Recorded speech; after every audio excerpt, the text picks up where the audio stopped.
गोविंद नारायण भज गोपाल नारायण भज गोविंद नारायण भज गोपाल नारायण भज गोविंद नारायण भज गोपाल नारायण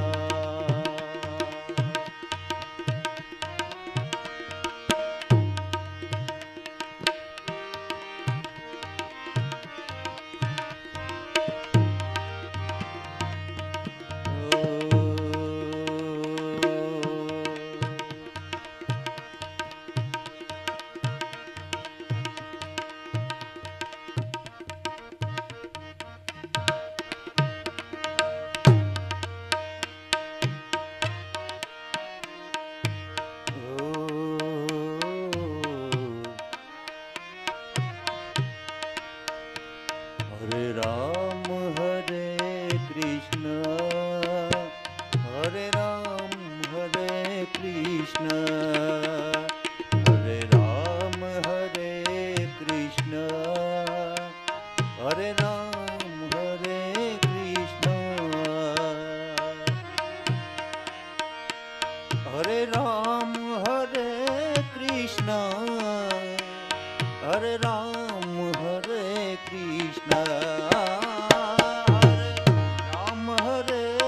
कृष्ण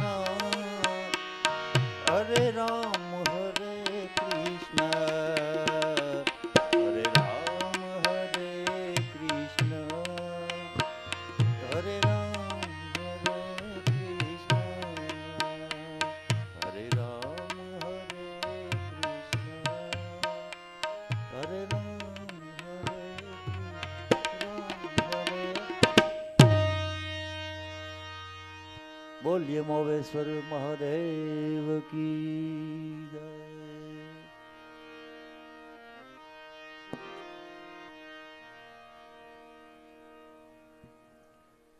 ओम ओम ओम ओम ओम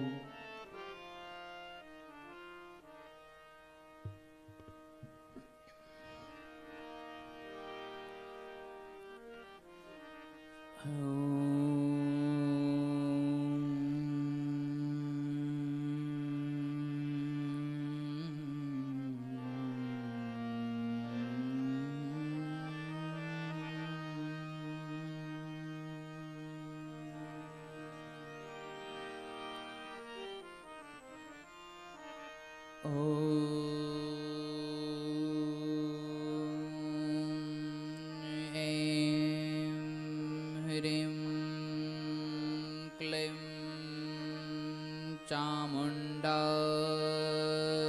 विच्चे नमः।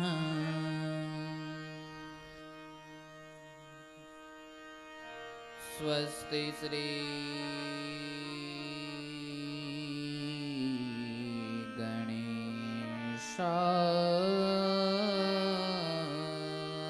गणेशाय नमः।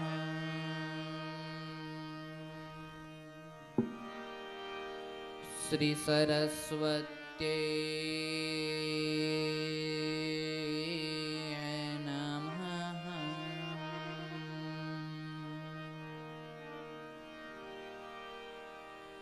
श्री गुरुभ्यो नमः।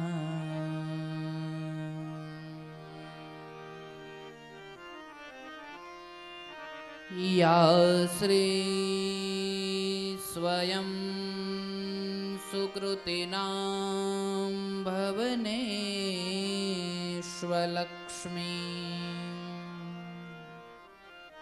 पापात्मनां कृतधियां हृदयेषु बुद्धि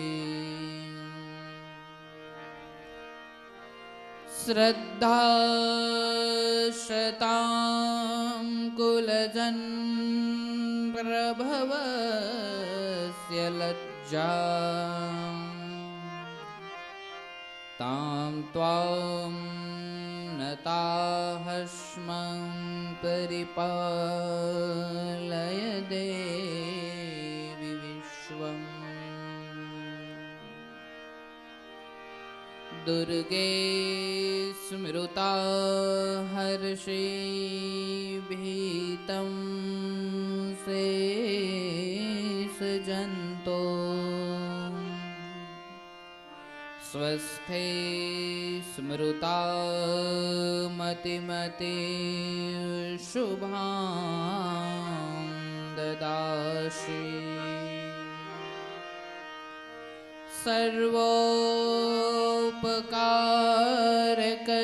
सर्वोपकारकरणाय सदा दृचित्ता दारिद्र्यदुःखभयहारिणिका नित्यम्। बोलिए श्री कुलदेवी मात की जय। मोवेश्वर महादेव की जय। मोवारा वाछरा दादानी जय। हरसिद्धि मात की जय। द्वारिकाधीश की जय। हरि ओम नमः पार्वती पतये हर हर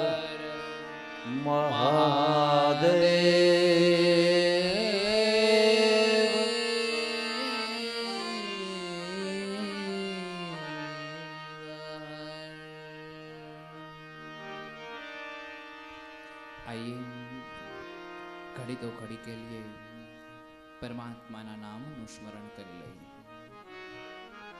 જય અંબે બોલ એમાં કલ્યાણ છે। જય અંબે બોલ એમાં કલ્યાણ છે। જય અંબે બોલ એમાં કલ્યાણ છે। જય અંબે બોલ એમાં કલ્યાણ છે। જય અંબે બોલ એમાં કલ્યાણ છે। જય અંબે બોલ એમાં કલ્યાણ છે।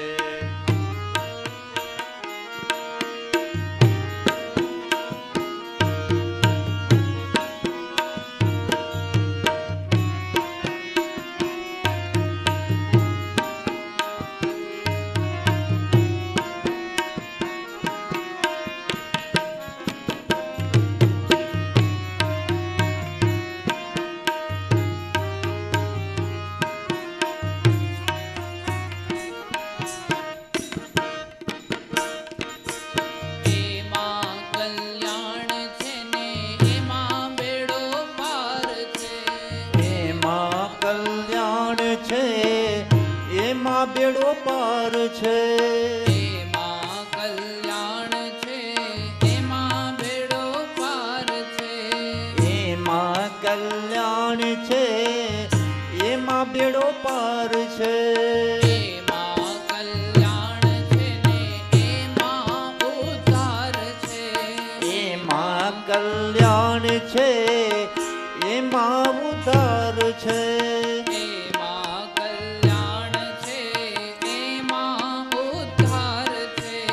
એમાં કલ્યાણ છે એમાં ઉદ્ધાર છે।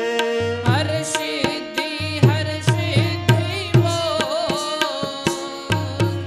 એમાં કલ્યાણ છે। હર સિદ્ધિ બોલ એમાં કલ્યાણ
જાય છે સુખ આવે સામું દુઃખ સર્વ જાય છે ને સુખ આવે સામું દુઃખ સર્વે જાય છે સુખ આવે સામું વિવેક વિચાર કરી બોલ એમાં કલ્યાણ છે વિવેક વિચાર કરી બોલ એમાં કલ્યાણ છે વિવેક વિચાર કરી બોલ એમાં કલ્યાણ છે વિવેક વિચાર કરી બોલ એમાં કલ્યાણ છે જય અંબે બોલ એમાં કલ્યાણ છે જય અંબે બોલ એમાં કલ્યાણ છે જય અંબે બોલ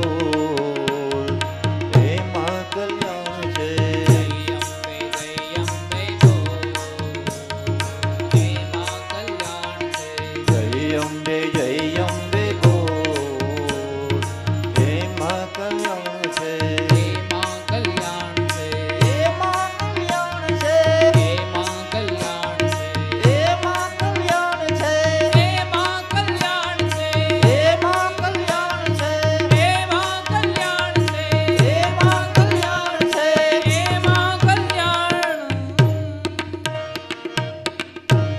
ઓમ સુંદરામ વરદામ ગૌરીમ સાયુધ્યાષ્ટ મહાભુજા આર્દ્રચિત્તા નમોસ્તુત્વા સિદ્ધિદા કરુણા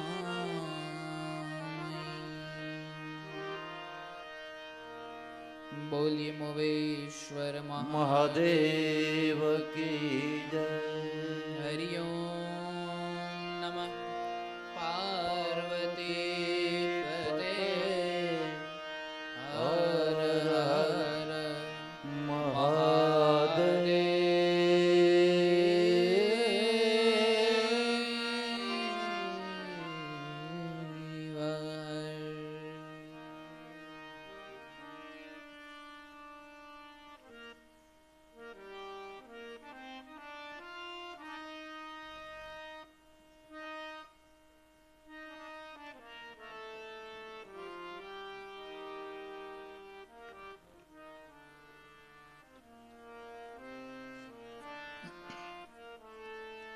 શ્રી હરિ પરમાનંદ ઉપદિષ્ટારમેશ્વરમ વ્યાપકમ સર્વલોકાનાં કારણમ ત્વમ નમામ્યહમ. ભગવાન મહાદેવના દિવ્ય ચરણ કમલમાં આપણે આજ 10 દિવસથી શક્તિના ગુણગાન ગાઈ અને એના ચરણોમાં મૂકી રહ્યા છે. જેમ ભગવાનની પૂજા કરતા હોય અને પૂજા કરતા સમયે આપણા હાથમાં કોઈ પુષ્પ હોય અને એ પુષ્પ જેમ ભગવાનના ચરણોમાં સમર્પિત કરીએ, એ જ રીતે ભગવાન આપણે પણ આપણા ભાગ્યનો ઉદ્ધાર કરતા કરતા ધીમે ધીમે કરતા કરતા એક એક દિવસને પરમાત્માના દિવ્ય ચરણોમાં સમર્પિત કરતા જઈએ છીએ.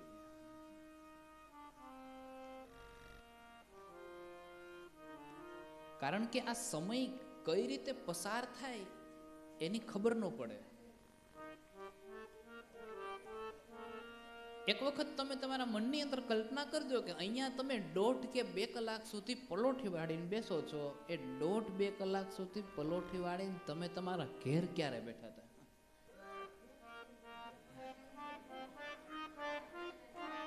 કારણ કે આ ઈશ્વરનું ધામ છે ને અહીંયા કેવલ અને કેવલ શાંતિ પ્રાપ્ત થાય છે અને તમારા જીવને પણ અહીંયા આનંદ પ્રાપ્ત થાય છે ને એટલા માટે તમે અહીંયા બેસો છો. આ જ વસ્તુ જો કદાચ ઘેર કરતા હોય તો પ્રાપ્ત ન થાય ને. તો આરામદાયક સોફો હોય, કદાચ એસી પણ હોય, ભગવાનની દયા હોય તો એસી વાળા રૂમની અંદર સોફા ઉપર બેસીએ તો 1.5 કલાક સુધી પગ પલોઠી વાળીને બેસી શકાય. અને ભરતનાટ્યમ કરતા હોય એમ ઘડીક લાંબો પગ થાય ને ઘડીક ટૂંકો પગ થાય ને ઘડીક ઊંચા થાય ને ઘડીક નીચા થાય, ઘડીક લાંબા થઈને સૂઈએ ને ઘડીક બેઠા થઈને સૂઈએ. આમ પરમાત્માના દિવ્ય સ્વરૂપનું વર્ણન થયું છે. અને એ ક્યારે થયું? ઈશ્વરની કથા સાંભળવા માટે આપણે સૌ અહીંયા ભેગા થયા છીએ, માતાજીની કથા સાંભળવા માટે આપણે અહીંયા ભેગા થઈએ છીએ. એ ક્યારે થયા છીએ? તો કે મારા ને તમારા બંનેના હૃદયની અંદર શક્તિનું પ્રાગટ્ય થયું છે ત્યારે. અને શક્તિનું હંમેશાની માટે પ્રાગટ્ય થાય છે, શક્તિ જન્મ નથી લેતી.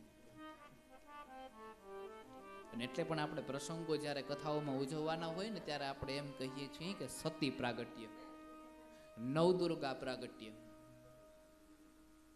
આવી રીતે આપણે વર્ણન કરતા હોઈએ છીએ. કારણ કેવલ અને કેવલ ખાલી એટલું છે કે શક્તિનું હર હંમેશ પ્રાગટ્ય થાય છે, નહીં કે શક્તિ જન્મ લે છે. ભગવતી ક્યારેય જન્મ ધારણ નથી કરતી, ભગવતીનું પ્રાગટ્ય હોય છે. અને ભગવતી કઈ રીતે પ્રગટ થાય? તો કે મારી તમારી બુદ્ધિમાં પ્રગટ થાય, આપણી બુદ્ધિથી પ્રગટ થાય. આ શરીર ઈશ્વરે આપણને દીધું છે, આ શરીર ક્યારે છૂટશે એનું આપણને કોઈને ખબર નથી. કદાચ દ્વારકા દર્શન કરવા જાય અને ભાગ્યશાળી આત્મા હોય તો દ્વારકાધીશની મૂર્તિની સામે આ શરીર છૂટી જાય. કદાચ રામના દર્શન કરવા જાય અયોધ્યામાં અને રામના મંદિર સામે આ શરીર છૂટી જાય. કદાચ મહાદેવના મંદિરમાં ક્યાંય દર્શન કરવા માટે ગયા હોય ને મહાદેવના મંદિરમાં આ શરીર છૂટી જાય. એમ એક કલ્પના નથી કે આપણું આ શરીર ક્યાં છૂટે એની કોઈને ખબર નથી. પણ આપણું આ શરીર ક્યાંથી છૂટે એના ઉપર આપણે બંધન કરી શકીએ છીએ. ક્યાં છૂટે એના ઉપર નહીં, પણ ક્યાંથી છૂટે એના ઉપર. કારણ કે આ શરીરમાં જીવ છે એટલે જીવ તો આમાંથી જ નીકળવાનો છે ને. એટલે આ જીવ ક્યાંથી નીકળે એના ઉપર આપણે કલ્પના કરી શકીએ, પણ આ શરીર ક્યાં જઈને છૂટે એ આપણે નક્કી ન કરી શકીએ.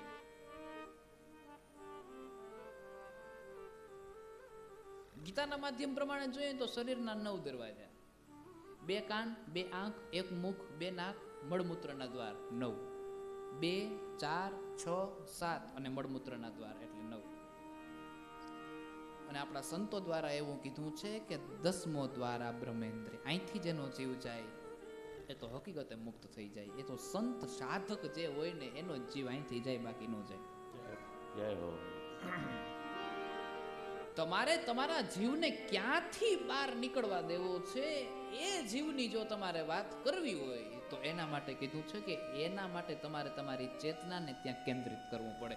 એ તમે નક્કી કરી શકો કે મારો જીવ કાનમાંથી જાય, મારો જીવ આંખમાંથી જાય, મારો જીવ નાકમાંથી જાય, મારો જીવ મોઢામાંથી જાય, અથવા તો મારો જીવનો 10મો દ્વાર આ દ્વાર ખુલી જાય ને અહીંથી જાય. એ આપણે નક્કી કરી શકીએ, પણ કયું સ્થાન ને ક્યાં જાય એ આપણે નક્કી ન કરી શકીએ. એ આપણાથી નક્કી જ ન થાય, કારણ કે એ આપણા હાથની વાત નથી, પણ આ તો આપણા હાથની વાત છે. એટલે એનાથી એ આપણે નક્કી કરી શકીએ.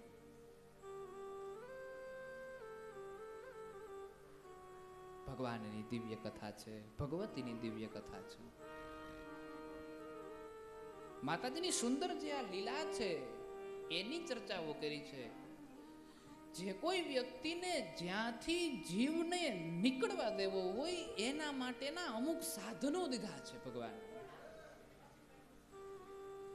જો તમારા મનમાં એવી ઈચ્છા હોય કે મારો જીવ આંખમાંથી પસાર થાય તો તમે ભગવાનના કેવલ અને કેવલ દર્શન કરવાનું મનમાં રાખો. દર્શન કરતા જાઓ ને જીવ એમાંથી પસાર થતો જાય છે. તમારા મનમાં એમ હોય કે મારો જીવ કાનમાંથી પસાર થાય તો તમે ભક્તિ કરતા જાઓ ને તમારો જીવ ત્યાંથી નીકળી જાય છે. તમારા મનમાં એમ હોય કે મારો જીવ મુખમાંથી પસાર થાય તો તમે ઈશ્વરના ગુણ ગાતા જાઓ, રામ નામ બોલતા જાઓ, તમારો જીવ ત્યાંથી નીકળે છે. જેમ આપણે કોઈ સ્થાન પર રહેવું હોય તો ત્યાં બંગલો બનાવીએ, એમ તમે જ્યારે ભક્તિ કરો છો ત્યારે ભક્તિ પણ તમારા દ્વારને ચેતન બનાવે છે.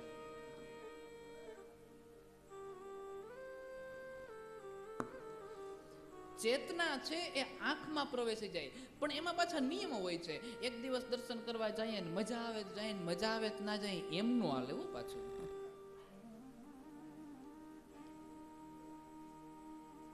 દર્શન કરવા રોજ જવાનું હોય.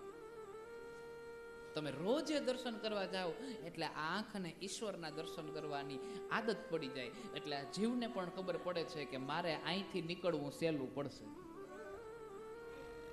તમે જ્યારે ગામમાંથી ઘેર આવો છો અથવા તો વાડીએ જાઓ છો તો તમે કઈ રીતે વાડીએ જાઓ? જેમ તમને સહેલું પડે ને એ રીતે તમે વાડીએ જાઓ. જે રસ્તો તમને સરળ પડે ને એ રીતે તમે વાડીએ જાઓ. એમાં જીવને પણ ઈશ્વર પાસે જ્યારે જવું છે ત્યારે ઈશ્વરને જે રસ્તો સહેલો પડે છે એ આ જીવ પસંદ કરે છે. અને ઈશ્વરની પાસે જવા માટે આ જીવે હર હંમેશ એ જ રસ્તો પસંદ કર્યો છે કે જેને આ શરીરની જે કોઈ પણ પ્રકારના સ્થળ છે ત્યાંથી ઈશ્વરનું નામ બોલાણું હોય. દાખલા તરીકે આંખથી પ્રભુના દર્શન થયા હોય તો શરીરની ચેતનાઓ આંખમાં પ્રવેશી જાય. કાનમાંથી ઈશ્વરના, કાનમાંથી ભગવાનના દર્શન, ભગવાનની કથા સંભળાણી હોય તો શરીરના જે જીવની ચેતના છે કાનમાં પ્રવેશી જાય. મુખથી હર હંમેશ પ્રભુના ગુણ ગવાણા હોય તો આ મુખની અંદર પ્રભુનો પ્રવેશ થઈ જાય. એટલે આપણે કહેતા હોય છે કે જો ફલાણો માણસ મરી ગયો ને ત્યારે મોઢું ખુલ્લું રહી ગયું, ફલાણો માણસ મરી ગયો ને એની આંખ ખુલ્લી રહી ગઈ, કોઈના કાન ખુલ્લા રહી ગયા. અને એટલે આ જીવ છે એ આ બધા જે આ દરવાજાઓ છે ને એને બંધ કરી દેવામાં આવે. કાનમાં કુંબડા ભરાવી દે, નાકમાં કુંબડા ભરાવી દે, આંખ ખુલ્લી રહી ગઈ તેને બંધ કરી દે. આ પવિત્ર વાત છે ભગવાન. એટલે શક્તિનું ક્યારેય જન્મ નથી થતો, શક્તિનું પ્રાગટ્ય થાય છે. શક્તિ પ્રગટે છે. શક્તિનું તો હર હંમેશની માટે પ્રાગટ્ય થાય છે. મણ કરવો હોય કણમાંથી તો પ્રકૃતિની સાથે જોડવો પડે. દાખલા તરીકે તમે માંડવીનો દાણો છે જમીનમાં વાવો એટલે ઈશ્વરે જે નિર્માણ કર્યું છે ભગવાન એ પ્રમાણે જ તમે કરો તો જ થાય. આપણી મરજીથી આપણે વાવીએ તો ન થાય. માંડવીનો દાણો જમીનમાં વાવ્યા પછી એમાં પાણી પાવું પડે અને એ પાણીની અંદર એ માંડવીના દાણાને ઉગવા માટેના જે કોઈ પણ પ્રકારના પોષણો છે એ પાણીની અંદર સમાણા છે. એટલે તમે એને પાણી પાવ એટલે તુરંત માંડવીનો દાણો ઉગે છે. એની જગ્યાએ દૂધ પાવ તો એનો નાશ થઈ જાય. અને દૂધ પાઈએ તો પૂરું પડે. હવે તો ખાવા હાટું કોઈ નથી રાખતા, ઈ ડેરીએ દઈ દે છે. ઘરમાં શાહી પાણી જેવી પીએ. પણ ઈશ્વરે કદાચ એવું સર્જન કર્યું હોત તો કે માંડવીનું વાવણું કરી દેવાનું, પછી વાવણું કરીને પાણી નહીં પાવાનું, દૂધ પાવાનું, તો ભેગું થાય. પણ ઈશ્વર જે સર્જન કરે છે ભગવાન એ એકદમ બરાબર કરે છે.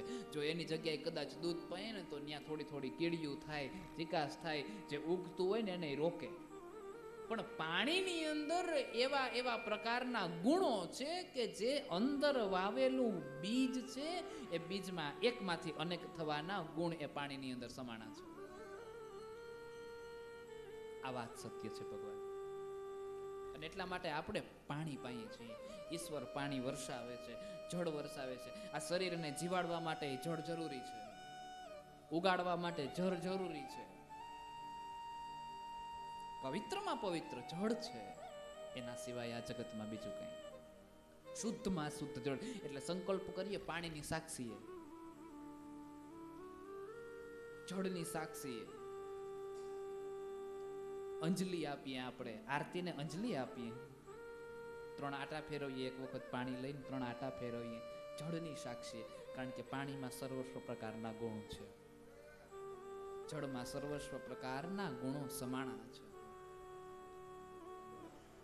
શક્તિનું પ્રાગટ્ય થાય. કઈ રીતે પ્રાગટ્ય થાય? તો તો કે બુદ્ધિથી પ્રાગટ્ય થાય, સંસ્કારોથી પ્રાગટ્ય થાય, આ બધી રીતે પ્રાગટ્ય થાય છે.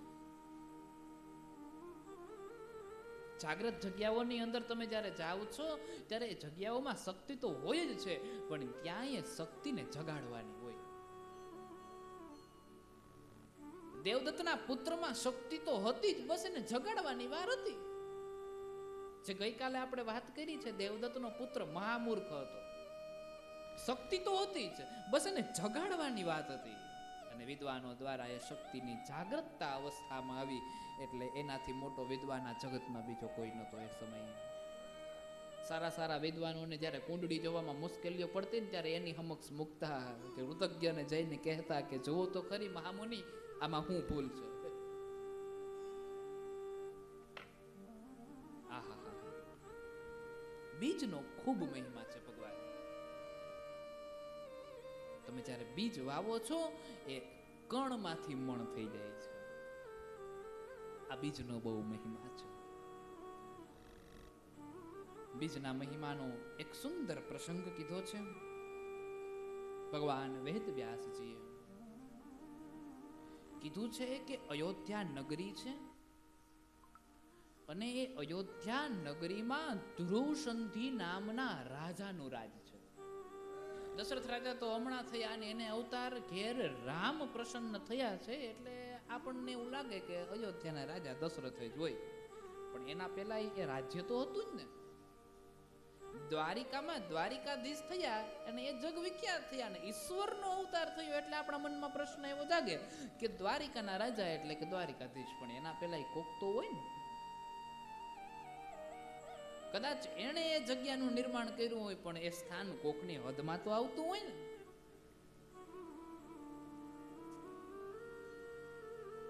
અયોધ્યાના રાજા છે ધ્રુવશંકી.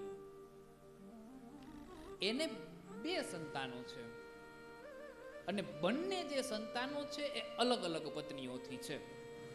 રાજાઓ હતા એને 2, 3, 4, 5 પત્ની, કેટલી પત્ની હોય એનું કઈ નિશ્ચિતપણું ન હતું. એક પત્નીનું નામ છે મનોરમા અને એક પત્નીનું નામ છે લીલાવતી. આ મનોરમાથી જે ઉત્પન્ન થયા છે એનું નામ સુદર્શન છે અને લીલાવતીથી જે ઉત્પન્ન થયા છે એનું નામ શત્રુજીત છે. બેયના જન્મ થયા છે. અહીંયા પેલા જેવો પ્રશ્ન થાય કે ધ્રુવ, સુરુચિ અને સુનીતિ, ઉતાનપાદને 2 પત્ની અને એક માનીતી ને એક અણમાનીતી. આ કથા કંઈક એવી જોડાયેલી છે. એમાં ધ્રુવશંકીના જે નામનો જે રાજા હતો ને એ રાજાને લીલાવતી સાથે અને શત્રુજીત સાથે થોડોક વધારે પ્રેમ હતો.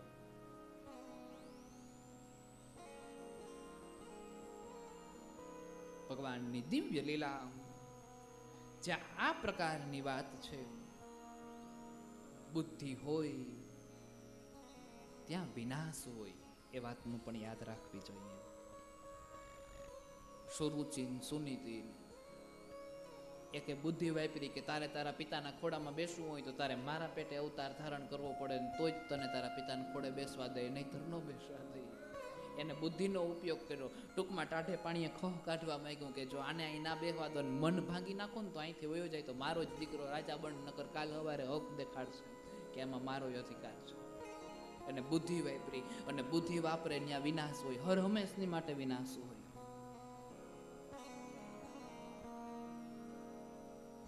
લીલાવતી અને શત્રુજીત નામના જે રાજા છે એના પ્રત્યે એમ કહેવાય છે કે ધ્રુવ સંઘીને થોડુંક વધારે આકર્ષણ છે, થોડોક વધારે પ્રેમ છે. બને છે એવું ધ્રુવ સંધિ અને શત્રુજીત પ્રત્યે વધારે લગાવ છે, એટલે મનોરમા અને એનો પુત્ર જે છે એ બંને થોડા થોડા નિરાશ થઈને રહે છે.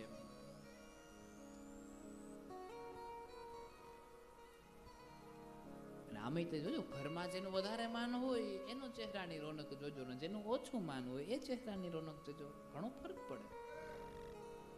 માણસના મતનું આ મતભેદ છે ભગવાન, એ મતભેદમાં ક્યારેય કોઈ ફેરફાર આપણે ન થવા દઈએ. પરિવારના બધા જ સભ્ય એક સમાન હોય એ બાબતનું ધ્યાન રાખીએ. એક સમય બને છે એવું, એક વખતની વાત છે, ધ્રુવ સંધિ શિકાર કરવા માટે ગયા અને શિકાર કરવા માટે ગયા છે એ સમયગાળા દરમિયાન ધ્રુવ સંધિએ સિંહ ઉપર હુમલો કર્યો. સિંહે પોતાનો જીવ બચાવવા માટે થઈ અને એને ધ્રુવ સંધિ ઉપર હુમલો કર્યો. જનાવર છે ને એ માણસથી ડરે છે, એટલે આપણે જનાવરને, અને આપણને એમ થાય કે આપણે જનાવરથી ડરીએ, એટલે આપણે આપણો જીવ બચાવવા માટે થઈને જનાવર ઉપર પ્રહાર કરવા જઈએ અને એનો જીવ બચાવવા માટે થઈને આપણી ઉપર પ્રહાર કરવા જાય. જેમ આપણને સિંહ ભયાનક લાગે, સિંહને આપણે ભયાનક લાગતા હોય પાછા. એને એમ થાય કે મને માણસથી નુકસાની છે એમ, એટલે એની જાતને બચાવવા માટે થઈને એ આપણા ઉપર પ્રહાર કરે ને આપણે એના ઉપર પ્રહાર કરીએ, પણ જેનું બળ વધારે એ પહોંચી વળે.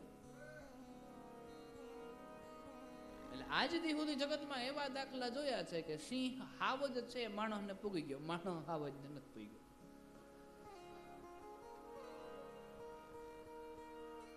એટલે હાવ જ છે એ રાજા ઉપર પ્રહાર કરે છે, ધ્રુવ સંધિ ઉપર પ્રહાર કરે છે, એટલે ધ્રુવ સંધિ મૃત્યુ પામે છે.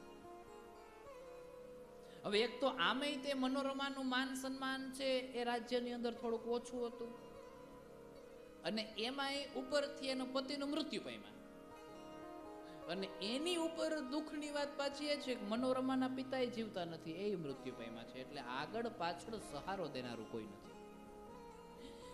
મનોરમાનો જે પુત્ર સુદર્શન છે અને શત્રુજીત જે છે એ બંને નાના છે,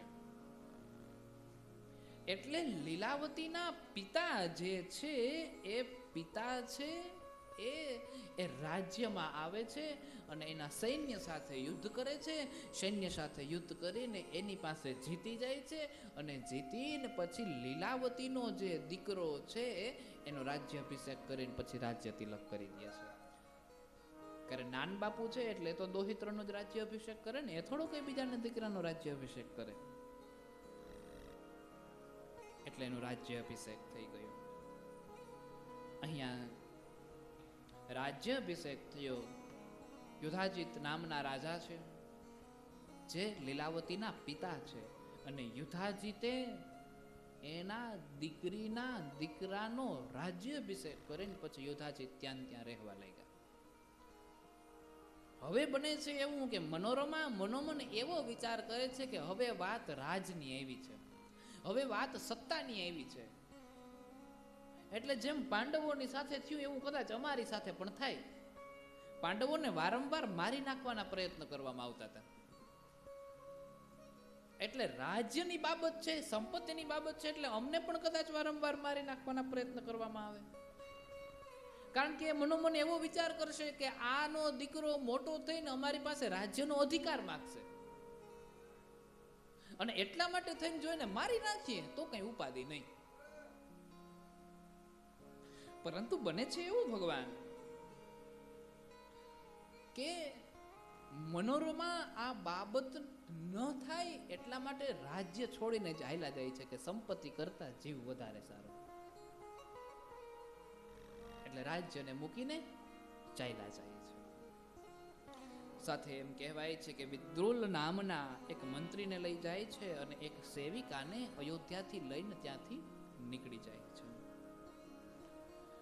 થોડાક ઝવેરાત, એક રથ વગેરે એની જે કાંઈ પણ વસ્તુઓ હતી એ વસ્તુને લઈને જાય છે, પરંતુ વનવાસીઓ એ રથને, એ ઝવેરાતોને લૂંટી લે છે. હવે બને છે એવું ભગવાન, વનવાસીઓએ એને લૂંટી લીધું છે, જવું ક્યાં? ખાવા માટે તો કંઈક જોઈએ ને, હાલવા માટે તો કંઈક જોઈએ ને, રહેવા માટે તો કંઈક જોઈએ ને, ક્યાંક સ્થાન જોઈએ, સ્થળ જોઈએ, કુટિયા જોઈએ. અને એટલા માટે થઈને જવું છે ક્યાં? તો જવાનું પસંદ કર્યું છે ભરદ્વાજ ઋષિના આશ્રમમાં. અને ભરદ્વાજ ઋષિને જઈને વિનંતી કરવા લાગ્યા છે કે અમને અહીંયા રહેવા માટે આશરો આપો.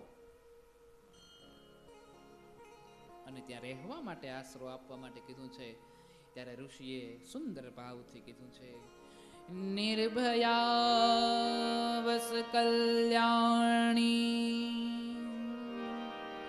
પુત્રમ પાલય સુરતે ન તે ભયમ વિશાલાક્ષી કર્તવ્યમ શત્રુસંભવમ પાલયસ્ય સુતં કાંતં રાજા તેયં ભવિષ્યતિ નાત્ર દુઃખં તથા શોકઃ કદાચિત સંભવિષ્યતિ.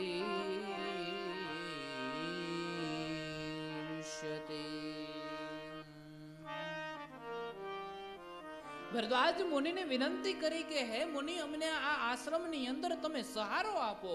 અને આમ જે આશ્રમની અંદર સહારો આપવા માટે કીધું છે એટલે ભરદ્વાજ મુનિએ એ આશ્રમની અંદર સહારો પણ દીધો છે. અને આશ્રમમાં જ્યાં ભરદ્વાજ મુનિએ સહારો દીધો છે ત્યારે કીધું છે કે ભાઈ અહીંયા કોઈ નહીં આવે, તમે અહીંયા રહો, નિર્ભયતાપૂર્વક રહો, કોઈ પણ પ્રકારનો ડર ન રાખો, એકદમ ચિંતાને છોડી દો અને તમે અહીંયા રહેવા માંગો. પણ એક શરત છે, આશ્રમમાં રહેવું છે એટલે આશ્રમના નિયમ પ્રમાણે રહેવું પડશે. અને હકીકતે આશ્રમમાં રહેવાનો આનંદ આશ્રમના નિયમ પ્રમાણે રહેવામાં જ છે. ભગવાન આશ્રમમાં રહી અને તમે નિયમના વિરોધી બનો, નિયમથી વિરુદ્ધ જાઓ તો એમાં આનંદ નથી. ઘણી જગ્યાએ ઘણા વ્યક્તિઓ એવું કહેતા હોય કે તમે આવ્યા એના પહેલા આશ્રમમાં બહુ શાંતિ હતી એમ, અને એ પાછું એ જ કહેતા હોય કે જેનાથી આશ્રમની શાંતિ વિખાતી હોય. બેઠા એવું વાતોચીતો કરતા હોય કે અમુક વર્ષો પહેલા આશ્રમમાં બહુ શાંતિ હતી, અને પાછો એ વયો જાય તો પાછી હતી એવી ને એવી શાંતિ થઈ જાય. કારણ કે શાંતિનો ભંગ એનાથી જ થયો હોય, એને જ શાંતિમાં ભંગ કર્યો કે આ આમ કેમ છે ને આમાં આમ શું થયું ને આ શા માટે કર્યું છે ને આવું આમ ન થવું જોઈએ ને આને આમ ન કરવું જોઈએ. એ કરે છે ત્યારે જ થાય છે.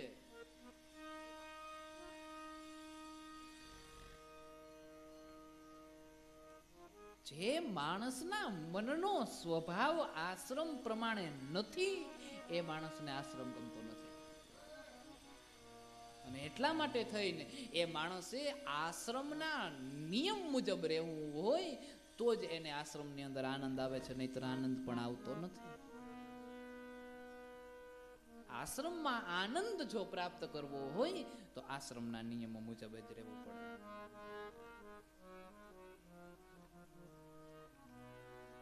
ભગવાન મનોરમા અને સુદર્શન આ બંને જે છે એ આશ્રમમાં રહેવા લાગ્યા, પણ આશ્રમના નિયમ મુજબ. રોજ સવારે વહેલા ઉઠે, સંધ્યા કરે, સ્નાન કરે, આદિ અનેક પ્રકારના જે કાંઈ પણ પોતાના શરીરને લગતા કાર્યક્રમો છે કાર્યક્રમોને પૂર્ણ કરે અને પછી સેવામાં લાગી જાય છે. પછી ચાહે સેવા ગમે તે પણ હોય, સફાઈ કરવાની પણ સેવા છે, ઉત્તમ છે. મંદિરોની અંદર પૂજાનો જેટલો મહિમા નથી ને એટલો મહિમા મંદિરની સફાઈ કરવામાં છે. ભગવાન પંજાબ બાજુ જાવ ને એટલે મોટા મોટા મંદિરો જ્યાં હોય છે ને ત્યાં પંજાબની જે બહેનો હોય છે ને ત્યાં ડ્રેસ પહેરે એ લોકો, અને ગુરુદ્વારા એને ગુરુદ્વારા કહેવાય. એ બહેનો જે એના કિંમતી ડ્રેસના દુપટ્ટા હોય ને એ દુપટ્ટાઓથી ભગવાનના મંદિરના પગથિયાના પોતા કરતા હોય છે. કારણ કે એ ઈશ્વરના મંદિરની સફાઈ કરવામાં બહુ વધારે મહત્વ છે. ભગવાન એનો બહુ મહિમા છે. અને એટલા માટે થઈ મંદિરના નિયમો પ્રમાણે, આશ્રમના નિયમો પ્રમાણે એ ત્યાં રહેવા લાગ્યા છે. પવિત્ર ભાવને દર્શાવ્યો છે. બંને સેવા કરવા લાગ્યા, બંને પૂજા કરવા લાગ્યા છે, બંને અર્ચના કરવા લાગ્યા છે. આપણા માટે જરૂરી છે ભગવાન. અને હજી એક વાત હું તમને કહી દઉં કે તમારે આશ્રમમાં રહેવું હોય તો તમને એકાદ મંત્ર આવડવો હોય જરૂરી છે. એકાદ રામાયણની ચોપાઈ આવડવી જરૂરી છે. હનુમાન ચાલીસાનો એકાદ પાઠ આવડવો જરૂરી છે. તમને બીજું કંઈ આવડે કે ન આવડે ભગવાન, પણ તમને એકાદ મંત્ર આવડવો તો જરૂર. એકદમ હળવો મંત્ર કે જે સામાન્ય માણસ પણ બોલી શકે એવો મંત્ર આવડવો જરૂરી છે. જે તમારા જીવનનો મંત્ર બની શકે એવો મંત્ર આવડવો જરૂરી છે. રામાયણની ચોપાઈ જરૂરી છે. વધારે કંઈ નહીં તો કંઈ નહીં, પણ એકાદ ચોપાઈ આવડવી જરૂરી છે. વધારે કંઈ નહીં તો કંઈ નહીં તો હનુમાન ચાલીસાનો પાઠ સામાન્ય જો તમે યાદ રાખી શકતા હોય તો આવડવો જરૂરી છે. કારણ કે તમારે આશ્રમમાં રહેવું છે. અને આશ્રમમાં તમે જ્યારે બેસવા માટે જાઓ છો ત્યારે ક્યારેય નિવૃત્ત થઈને ન બેસાય. નિવૃત્ત થઈને એટલે કે નિવૃત્તિના સમય ઘરના પરિવારના જે કોઈ પણ પ્રકારના કામો છે એમાંથી નિવૃત્ત થઈ જવાય. પણ આશ્રમની અંદર તમે જાઓ છો ત્યારે કોઈ સેવાનું કામ છે, કોઈ ધર્મનું કામ છે, કોઈ કર્મનું કામ છે, ત્યાં જઈને કોઈ સફાઈનું કામ છે, કોઈ વસ્તુ આડાવડી મૂકવા અથવા તો કોઈને જવાબ દેવા વ્યવસ્થિત, મંદિરની વ્યવસ્થાઓ સાચવી, અથવા તો જે આશ્રમ જે વ્યક્તિ સંભાળે છે એ વ્યક્તિને થોડીક મદદ કરવી, આ જે છે એ નિવૃત્તિ બહારનું કામ છે. કારણ કે નિવૃત્તિ લઈને તમે જ્યારે બેસો છો તો ખાલી મગજ એ શેતાનનું ઘર છે. એટલે નવરા બેઠા છો ને તો ત્યારે નવરા બેઠા બેઠા મગજમાં વિચારો આવ્યા રાખે. ફરી પાછું મેં તમને કીધું એ પ્રમાણે અહીંયા આમ ન હોવું જોઈએ, આને આમ ન કરાય, આમાં આમ ના હોવું જોઈએ. નહીં તો કરી તો ખબર પડે કેમ થાય. નિવૃત્તિના કાર્ય લઈને તમે જ્યારે બેસો છો ત્યારે તમારા મનની અંદર વિવિધ જાતના જુદા જુદા પ્રકારના વિચારો આવે છે. અને આશ્રમની ભૂમિ એટલે જાગ્રત ભૂમિ છે. કોઈ પણ આશ્રમની ભૂમિ હોય, ચાહે ભગવાન પછી ચાહે અત્યારે આપણે બેઠા છીએ એ આશ્રમ હોય કે તમે બીજા કોઈ પણ આશ્રમમાં ચાલ્યા જાઓ, આશ્રમની ભૂમિ હંમેશા જાગ્રત હોય છે. કારણ કે ત્યાં તપ થતું હોય, અનુષ્ઠાન થતા હોય, યજ્ઞ થતા હોય, કીર્તન થતા હોય, સત્સંગ થતો હોય, ભજન થતી હોય, કથાઓ થતી હોય, પુરાણોનું વાંચન થતું હોય. એક એક કામ તમે જ્યારે સંભાળી લ્યો છો ત્યારે તમારા એ કર્મથી આશ્રમની શોભા પણ વધે છે અને આશ્રમ સંભાળનાર વ્યક્તિની જવાબદારી પણ ઓછી થાય છે અને તમારા મનને થોડીક શાંતિ પણ મળે છે. કારણ કે મન થોડુંક થાકે તો એને નિરાત આવે. છેલ્લે તમે કાંઈ ન કરો ને તો આશ્રમે જઈને સૂઈ જવાય. આ હોઈ જાવ ને એનો મહિમા. કારણ કે ભૂમિનો પ્રતાપ છે ભગવાન, ભૂમિનો મહિમા હોય. આપણે ઘેર હોઈએ ને ગંગા કિનારે હોઈએ એમાં ફેર ન પડે કઈ. એમ મીઠી નીંદર આવે. હવે સામાન્ય આપણા જ ઘરની અંદર જ્યાં પૂજા રૂમ હોય, જે ઘરમાં જે રૂમમાં મંદિર રાખ્યું હોય એ મંદિરનું વાતાવરણ જુદું હોય, રહોડાનું વાતાવરણ જુદું હોય, ઓહરીનું વાતાવરણ જુદું હોય. ઉનાળામાં તમે રૂમમાં સૂજો ને અગાસી ઉપર સૂજો, કઈ ફેર ન પડે. એટલે કાંઈ ન કરીએ તો ઈશ્વરના દરબારમાં એકાદ નિંદર કરી લેવાય, એનોય મહિમા છે. ભગવાનના દરબારમાં હોતો છે. આત્મા ત્વમ ગિરિજામતી સહચરા પ્રાણા શરીરમ ગૃહમ પૂજા તે વિષયોપભોગ રચના નિદ્રા સમાધિ સ્થિતિ. શિવ માનસ પૂજા છે એમાં કીધું છે નિદ્રા સમાધિ સ્થિતિ. આ નિંદર છે ને એ સમાધિની એક સ્થિતિ છે, પણ સારી જગ્યાએ થાય તો, જાગ્રત ભૂમિ ઉપર થાય તો.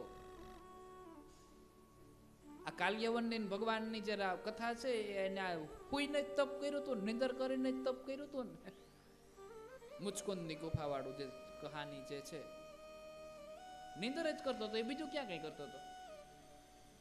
નિદ્રા સમાધિ સ્થિતિ, તમારી જે નિંદર. આત્મા ત્વમ ગિરિજામતી. આ શરીર છે હે મહાદેવજી, જે આ શરીર છે એ તમારું સ્વરૂપ છે. આ મતિ છે એ ભગવતીનું સ્વરૂપ છે. એટલે આત્મા ત્વમ ગિરિજામતી.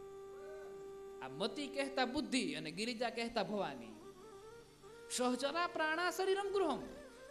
આ શરીરની અંદર જે પ્રાણ છે એ ભગવાન, હે પરમાત્મા, એ તમારું ઘર છે. એટલે આ શરીર તમારું ઘર છે.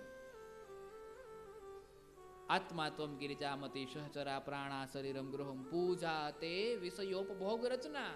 તમારી પૂજા શું? આ શરીરને એક જાતનું મંદિર કીધું છે, તો મંદિર હોય તો પૂજાય હોય ને. તો તમારી પૂજા શું? તો કે વિષય ભોગ, આ બધી જે કાંઈ પણ વસારની વસ્તુઓ છે એની ઉપર કંટ્રોલ કરવો એ પૂજા. અને તમે જે ખાવ છો, તમે જે પીવો છો, એ ભગવાનને ભોગ લાગે છે, કારણ કે અંદર કોક બેઠો છે. એટલે પૂજા તે વિષયોપભોગ રચના. એટલે કીધું કે જેવું તેવું ખાતા પહેલા વિચાર કરીએ, જેવું તેવું પીતા પહેલા વિચાર કરીએ, જેવી તેવા સ્થાન ઉપર ઉભતા પહેલા વિચાર કરીએ, કારણ કે અંદર પરમાત્મા બેઠો છે. તમે જે ખાવ છો, પીવો છો, એ ઈશ્વરમાં જાય છે. અને એટલા માટે ભગવાન, તમે જીવનમાં કાંઈ નથી કર્યું અને તમે સીધું સાદું ને સરળ જીવન જીવા છો ને તો ઈશ્વરને પ્રાપ્ત કરી જાવ છો. કારણ કે તમે કાંઈ કરો છો કે નથી કરતા, તમે નીંદર તો કરો છો ને. તમે કાંઈ કરો કે નથી કરતા, તમે ખાવ તો છો ને. તમે કાંઈ કરો તો નથી કરતા, તમે પાણી તો પીવો છો ને. અને આ જે કરો છો એ પરમાત્માના શરીરની અંદર તમે ભોગ લગાવો છો.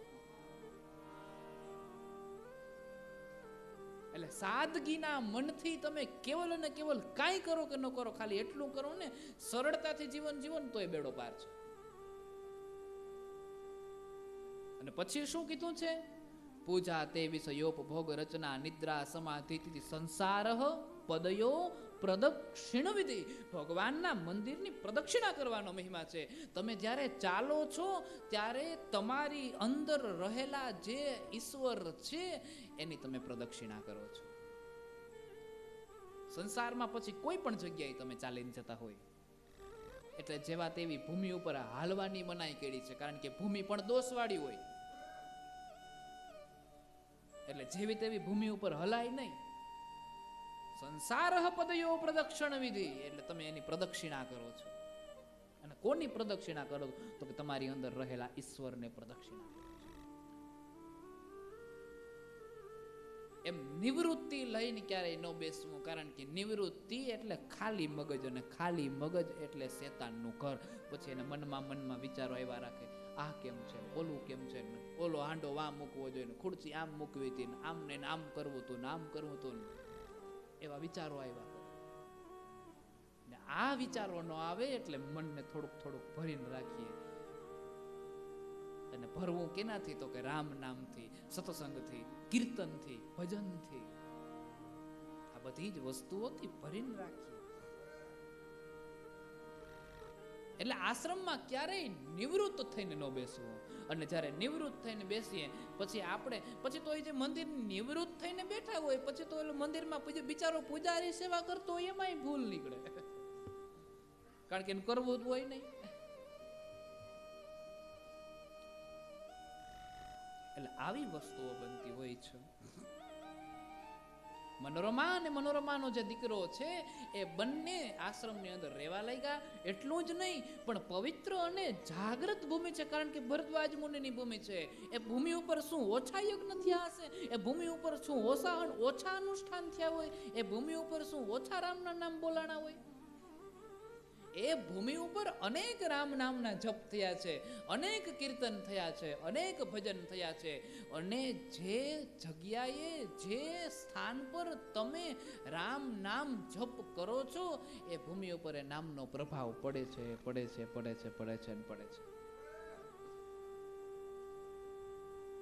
હવે આપણે કોકને બે ગાળો દઈ દઈએ તો એનો પ્રભાવ પડતો હોય, તો રામ નામના શબ્દનો પ્રભાવ ન પડે. એ ભૂમિ ઉપર એ શબ્દનો પ્રભાવ પડે છે, એટલે ભૂમિ જાગૃત થઈ જાય છે. દિવ્ય વાત છે. ભગવાન સુંદર કથાને સમજાવી છે. એ મનોરમા, અને એમ કહેવાય છે કે એનો દીકરો સુદર્શન છે, એ આશ્રમની અંદર આશ્રમના નિયમ પ્રમાણે જીવવા લાગ્યા છે. ગુપ્તચરો દ્વારા યુધાજીતને ખબર પડી. કઈ વાતની ખબર પડી છે? તો કે યુધાજીતને એ વાતની ખબર પડી કે મારા રાજ્યમાંથી નીકળેલા મારા દુશ્મનો, એટલે કે મનોરમા અને સુદર્શન, એ બે ભરદ્વાજ મુનિના આશ્રમમાં જઈને બેઠા છે. એને અને ભરદ્વાજે એને સહારો આપ્યો છે એટલે યુધાજીતને વિરોધ થયો. અને આમે જ હોય, નહીતર 100% ભાગ પડી ગયા હતા કે ખાંડવ પ્રસ્થ પાંડવોનો અને હસ્તિનાપુર કૌરવોનો. આને ખાંડવ પ્રસ્થમાં શૂન્યમાંથી સર્જન કરવાનું છે, અને જ્યારે હસ્તિનાપુર પૂર્ણ રીતે મળેલું છે, અને પૂર્ણ રીતે જ્યારે મળેલું હોય તો પછી એમ કહેવાય કે તમને શા માટે કોઈક બીજાનો વિરોધ કરવાનો છે? તમારા ભાગ્યમાં હતું એ તો તમને મળી જ ગયું છે, એને તો એની મહેનતથી ઊભું કર્યું છે, તો પછી શું કામ આપણે ખેદો કરવો જોઈએ? પરંતુ માણસ આ વાતને જીરવી નથી શકતો, અને એટલા માટે થઈ ગરીબાઈથી ઝૂંપડીમાં રહીને પણ સુખી છે એ વાતનું એનાથી સહન નથી થતું. ભગવાન આપણો જેને વિરોધ છે ને એની વાત છે. તમે તમારા મનથી જ સુખી રહેવા માંગતા હોય તો તમને કોઈ દુખી કરી જ ના શકે. તમે તમારા મનથી જ આનંદિત રહેવા માંગતા હોય તો તમને કોઈ દુખી કરી જ ના શકે. પછી કોઈ ગમે એટલો વિરોધ કરે, ગમે એટલા હેરાન કરે, ગમે એટલા પરેશાન કરે, પણ દુખી કરી જ ના શકે, કારણ કે તમે તમારા મનથી આનંદિત છો, તમે તમારા મનથી સુખી છો. એક સામાન્ય વાત હું તમને કહી દઉં કે કોઈ તમારી સમક્ષ બાંધવા માટે આવે છે અને તમને 2 ગાળો આપે છે, અથવા તો તમારી સામે અવિવેકી 2 શબ્દ બોલે છે, અને અવિવેકી 2 શબ્દોનો તમે જ્યારે અવિવેકી જવાબ આપો છો ત્યારે એ ઝઘડો વધે છે. તમે બોલો જ નહીં તો શું ફેર પડે?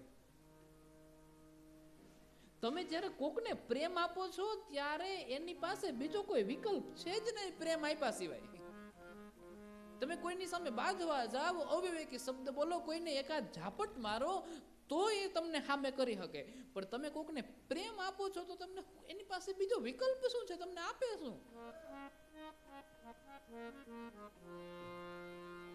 તમે એકદમ આનંદિત રહ્યો ને તમારી ઉપર ષડયંત્ર થતા હોય, એ ષડયંત્રનો તમને જરા અમથો ફેર ન પડે તો ઓલાનો ક્રોધ વધે ને, કે એટલા ગોટકા પોવાયેલા કરું પણ ઓલાને કઈ ફેર નથી પડતો. એમ યુધાજીતના મનની અંદર એમ થયું કે રાજ્યમાંથી કાઢી મૂક્યા છે ને તોય ભરદ્વાજ મુનિના આશ્રમમાં જોવો તો ખરી સુખી કેવા છે, એના ચહેરા ઉપર રોનક કેવી છે. અને આ જે રોનક છે ને એ જ તમારી કમાણી છે ભગવાન, એ સિવાય બીજું કાંઈ નથી. અને બસ આ જ અહંકાર છે એ આપણા દુઃખનું કારણ છે. ઘણા માણસો વારંવાર પૂછતા હોય કે ભગવાન બાપુ એટલું કર્મ કરું છું, ભૂખ્યાને ભોજન આપું, રોટલા ખવડાવું, મારે આંગણે કોઈ ભૂખ્યું ન જાય, દાન ધર્મ કરું, ગૌશાળામાં આપું છું, ગામમાં સેવા કરું છું, ધર્માદો આપું છું, મંદિરોમાં સેવા કરું છું, બ્રાહ્મણો જમાડું છું, સાધુ જમાડું છું, આ જીવન કર્મ કરવામાં ક્યાંય કંઈ બાકી જ નથી રાખ્યું. જે કોઈને જરૂરિયાત હોય ને અમારા ઘેર આવે તો કોઈ દી નિરાશ થઈને નથી ગયો. 2-5 પૈસા ઈશ્વરે જેવી શક્તિ આપી હોય ને એવી શક્તિથી અમે એની મદદ કરીએ છીએ. તેમ છતાં પણ ઈશ્વર અમારી માથે એટલું બધું દુઃખ શા માટે નાખે છે? તેમ છતાં પણ અમારી માથે એટલું દુઃખ શા માટે આવ્યું છે? આવા પ્રશ્ન થતા હોય ત્યારે એને એટલું કહેવાનું ખાલી ભગવાન કે તમે જ્યારે કોઈને મદદ કરો છો, તમે જ્યારે કોઈને સહારો લ્યો છો, ત્યારે ક્યાંક ને ક્યાંક નાના અમથા રૂપમાં કે અહંકાર જાગે છે કે આને મેં મદદ કરી છે, અને એ અહંકારના બીજનું કારણ જ તમારું દુઃખ છે. એ અહંકાર આપણે કરવા, પાછું આ સ્વાભાવિક છે, જોજો, એ અહંકાર આપણે કરવા પણ ન માંગતા હોય. આપણા મનમાં એવું ક્યાંય ન હોય કે આનું હું અભિમાન કરું, આપણા મનમાં એવું કંઈ ન હોય કે હું આની સાથે આવી રીતના ચડું, પણ તેમ છતાં પણ આપણા હૃદયમાં ક્યાંક ને ક્યાંક એવો ભાવ જાગી જતો હોય કે મેં કર્યું છે. દાખલા તરીકે મારી વાત હું તમને કરું, કોક મને એમ પૂછે બાપુ આ કેટલામી કથા છે, એટલે હું એમ ન કહું કે મારે આ એટલામી કથા છે, હું ડાયરેક્ટ એમ જ કહું કે આ વર્ષમાં મેં એટલી કથા કરી. મારું જ કહેવાય ને, કોકનું થોડું કહેવાય. દાખલા તો આપણા જ અપાય, કોકના ન અપાય. અહીંયા કોઈ ના બોલે, હેઠા ઉતરા પછી તો બધાય કહેતા હોય.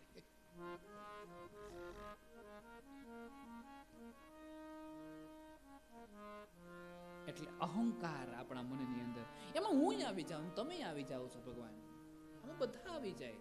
મારા મનમાં પણ ક્યાંક ને ક્યાંક એવો અહંકાર હોય છે કે મેં એટલું કર્યું, આમ કર્યું, તેમ કર્યું, હું આ કરું છું, અને એ જે વસ્તુ છે એ જ આપણા દુઃખનું કારણ છે. આપણા મનમાં ક્યાંક એવું થાય કે હું ના હોત તો શું થાત, બધુંય થઈ જાય. ગણેશના કામ ગણેશ ઉકેલી નાખે, આપણે નિમિત્ત બનાવ્યા છે. આપણે નહોતા તેથી હું નહોતું થતું,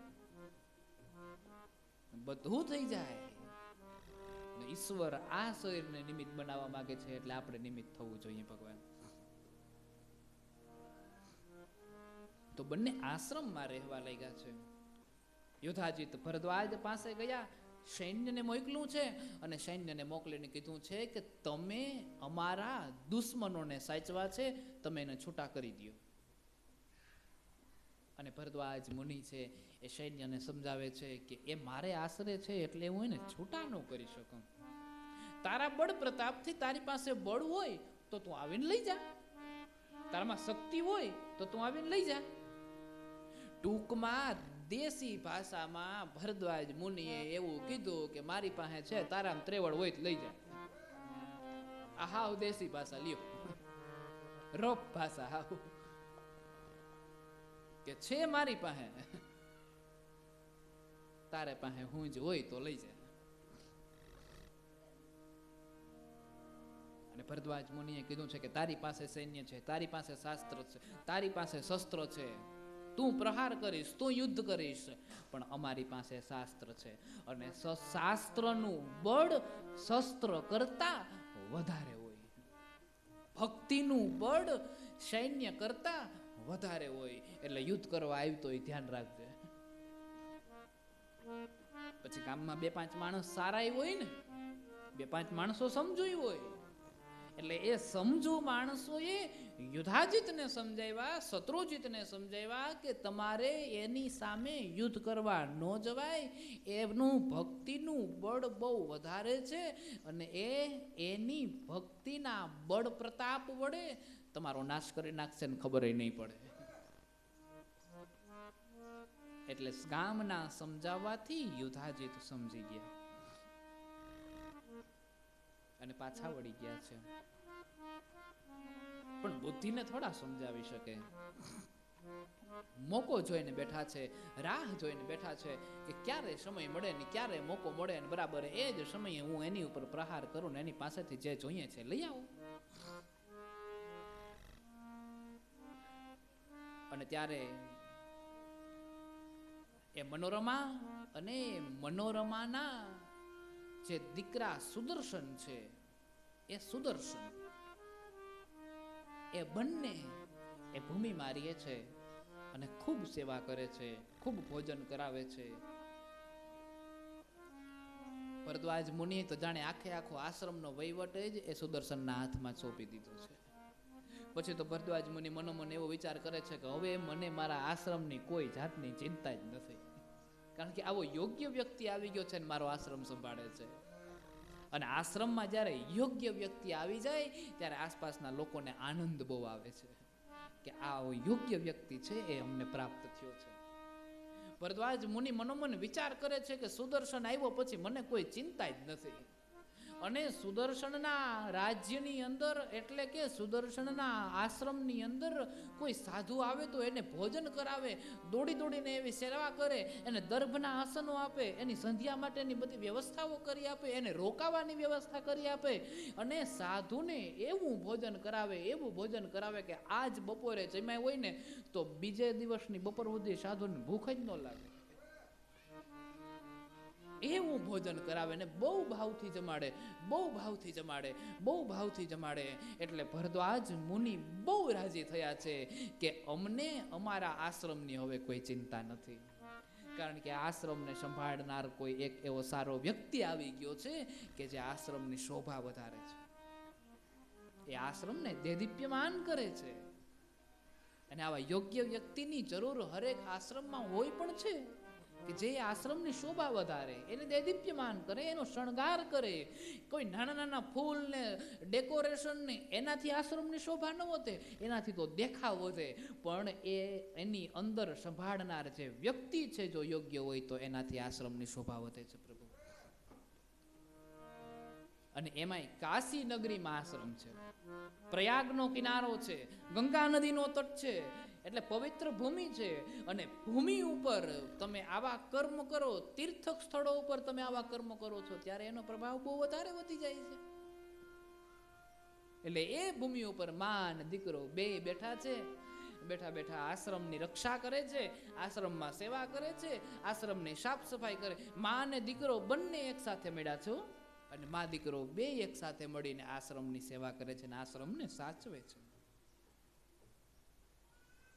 એમાં ક્યારેક ક્યારેક જે પહેલો એમ કહેવાય છે કે એલો વિદલ નામનો મંત્રી જે હતો, એ મંત્રી એ સુદર્શન અને મનોરમાને ક્યારેક ક્યારેક મળવા આવતો હતો. આશ્રમમાં પાઠશાળા પણ હાલતી હતી, એટલે અનેક બાળકો હતા. એમાં એક બાળક એવું હતું કે જે બાળકને પૂર્ણ રીતે બોલતા આવડતું નહોતું. અને ઘણા બાળકો એવું તોતડું બોલતા હોય, અને તોતડું બોલતા હોય આપણને વધારે ગમતા હોય. એટલે વિદલ નામનો જે મંત્રી છે, એ વિદલ મંત્રી એ આવે છે ત્યારે ઓલું આખું જે બોલી નથી શકતો એ બાળકની સમક્ષ જોવે, એટલે બાળક એને ક્લીમ એમ કહીને બોલાવે છે. અને કોઈ બાળક જ્યારે ઘરડાની મસ્તી કરે અને આજુબાજુમાં બે ત્રણ જણા બેઠા હોય, બાળકના મનમાં એવું ન હોય કે મારે ઘરડાની મસ્તી કરવી છે કે એની મજાક કરવી છે, પણ એને કંઈક નવીન કહીને બોલાવે, અને એને નવીન કહીને બોલાવે એટલે આજુબાજુમાં બેઠેલા લોકો પછી એ શબ્દને પકડી રાખે, ને પછી એ બોલો બાળક વયો જાય, પછી એને એમ કહીને બોલાવે, દાંત કાઢે અને રમૂજ કરે. એમ એ વિદલને ક્લીમ કહીને બોલાવે છે, એટલે આશ્રમના બીજા લોકો વિદલને ક્લીમ ક્લીમ ક્લીમ એમ કહીને બોલાવે છે. હવે સુદર્શન પણ એને ક્લીમ એમ કહીને બોલાવે, પણ આ જે ક્લીમ છે એ માતાજીનો બીજ મંત્ર છે. ઓમ એમ રીમ ક્લીમ ચામુંડાય વિચ્ચે નમઃ. સુદર્શન નથી ક્યાંય ભણવા ગયો, નથી વેદના મંત્ર પડ્યા, નથી શાસ્ત્ર વાંચ્યા, અને નથી આ સુદર્શને ક્યારેય પણ એમ કહેવાય છે કે વિદ્યાભ્યાસને પ્રાપ્ત કર્યો. પણ આ ક્લી ક્લી ક્લી આ પૂરો મંત્ર પણ નથી ભગવાન. માતાજીના મંત્રનો જે આ બીજ મંત્ર છે, એ બીજ મંત્રની તાકાત છે કે જેનાથી સુદર્શનના હૃદયની અંદર રામ રમવા લાગે, ભગવતી પ્રસન્ન થવા લાગે. સુંદર પ્રભાવ છે એ સુદર્શન છે. એ સુદર્શન એને પણ ક્લીમ ક્લીમ કહીને બોલાવા લાગ્યો, એટલે વારંવાર એના મુખમાંથી આ મંત્ર નીકળવા લાગ્યો, નહીંતર આ પૂરો મંત્ર પણ નથી. અમુક મંત્રની સંખ્યા જ્યારે પૂર્ણ થાય ત્યારે એ મંત્ર પ્રભાવ આપ્યા સિવાય રહેતો નથી.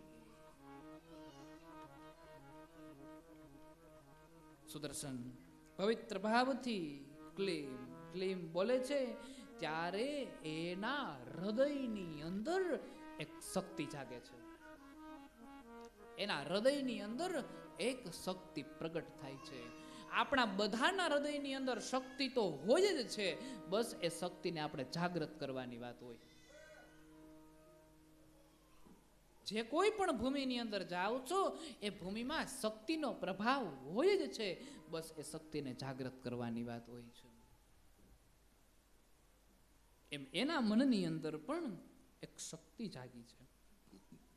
ક્યારેક ધ્યાનમાં બેઠો હોય, ક્યારેક ભજન કરતો હોય, ક્યારેક એમનેમ શાંતિથી બેઠો હોય તો બેઠા બેઠા એને ધ્યાન લાગી જાય.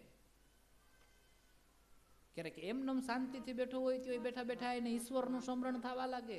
અને જેવી આંખ બંધ કરે ત્યાં આંખ બંધ કરે તો જાણે ભગવતીના સ્વરૂપનું દર્શન થવા લાગે. આહા! અને બેઠા બેઠા એ સુદર્શન છે એ સામાન્ય બેઠો હોય તો બેઠા બેઠા એને ભક્તિ લાગી જાય. અને હકીકતે આ જ વાત સત્ય છે. હો ભગવાન, તમે જે કોઈ પણ વસ્તુ કરો છો એ વસ્તુમાં તમે પૂર્ણતઃ જ્યારે ઉતરી જાઓ છો તો જ એ વસ્તુ પ્રભાવ દર્શાવે છે, નહીતર નથી દર્શાવતી. એ વસ્તુની અંદર પૂરેપૂરી રીતે તમે એની અંદર સમાઈ જાઓ છો તો જ તમને વસ્તુ દર્શાવે છે, નહીતર એ વસ્તુ નથી દર્શાવતી. તમે કોઈ સારા વક્તા બનવા માંગો છો તો તમે એકાંતમાં પણ જ્યારે બેઠા હોવ છો ત્યારે તમારા મુખમાંથી કંઈક ને કંઈક બોલાતું રહેતું હોવું જોઈએ, મનમાં કંઈક ને કંઈક, આવો પ્રસંગ મારે જ્યારે વર્ણન કરવાનું થાય તો મારે શું વર્ણન કરવું જોઈએ. વક્તાનું વક્તવ્ય એટલું સારું હોવું જોઈએ કે તમે જે કોઈ પણ માહોલની અંદર જઈને બેસો અને કોઈ વ્યક્તિ આવીને તમને એમ કહે કે તમારે આ સ્થળ માટે કે આ સ્થાન માટે તમારે બે શબ્દ કેવા હોય તો તમે શું કહો, તો એ જ સમયે વક્તાને વિચાર ન કરવો પડે અને ત્યાં ને ત્યાં તુરંત બે જ મિનિટમાં એ બોલવા લાગે ને માણસોને ગમી પણ જાય. આ એના ગુણ છે. કોઈ કારીગરને તમે જ્યારે બોલાવો છો ને એ કારીગરને તમે જ્યારે દેખાડો છો કે આ વસ્તુમાં આ ફેરફાર કરવાનો છે, કઈ રીતે થાય, તો કારીગરને એક ક્ષણ માટે પણ વિચાર ન કરવો પડે, એની પાસે બુદ્ધિ હોય જ છે કે એ કરી લે. કોઈ સંગીતકારને તમે જ્યારે બોલાવો છો ને સંગીતકારને જઈને તમે જ્યારે એમ કહો છો કે આમને નામ કરવાનું છે અથવા તો આ જે વાતાવરણ છે, આ જે માહોલ છે એમાં એક એવી ધૂન ગાવી છે કે જેનાથી આનંદ આવી જાય, એટલે સંગીતકારને એ માહોલ પ્રમાણે જોઈને ખબર પડી જ જવી જોઈએ કે અહીંયા આ ધૂન ગાશું તો લોકોને મજા આવશે. વક્તામાં એ ગુણ હોવો જ જોઈએ કે સાંભળનારાઓને આ વાત સાંભળતા કંટાળો આવે છે, વાત બળદાવી નાખો.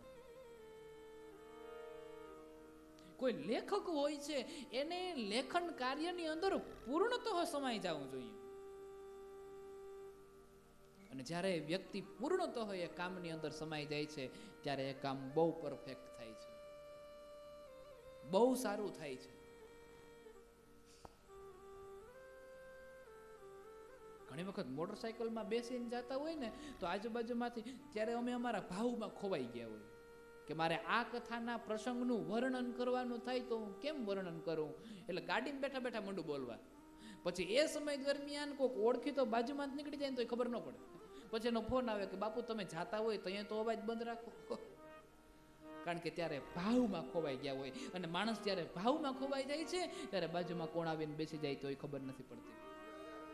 અને આવી વસ્તુઓ મારીને તમારી સાથે પણ થતી હોય છે. વ્યક્તિ જ્યારે વિચારોની અંદર એટલો ઊંડો ઉતરી જાય છે ત્યારે ઘરમાંથી એકાદ બે વ્યક્તિ બોલાવે છે અને એકદમ બાજુમાં આવીને જ્યારે કે તને કેટલી વખત બોલાવી ખબર નથી પડતી, ત્યારે એમ કે છે એટલે તમે મને બોલાવી હતી. આ વિચારોમાં ખોવાઈ જાય, ઊંડા વિચારોમાં. બસ આ જ સમાધિ પ્રભુ.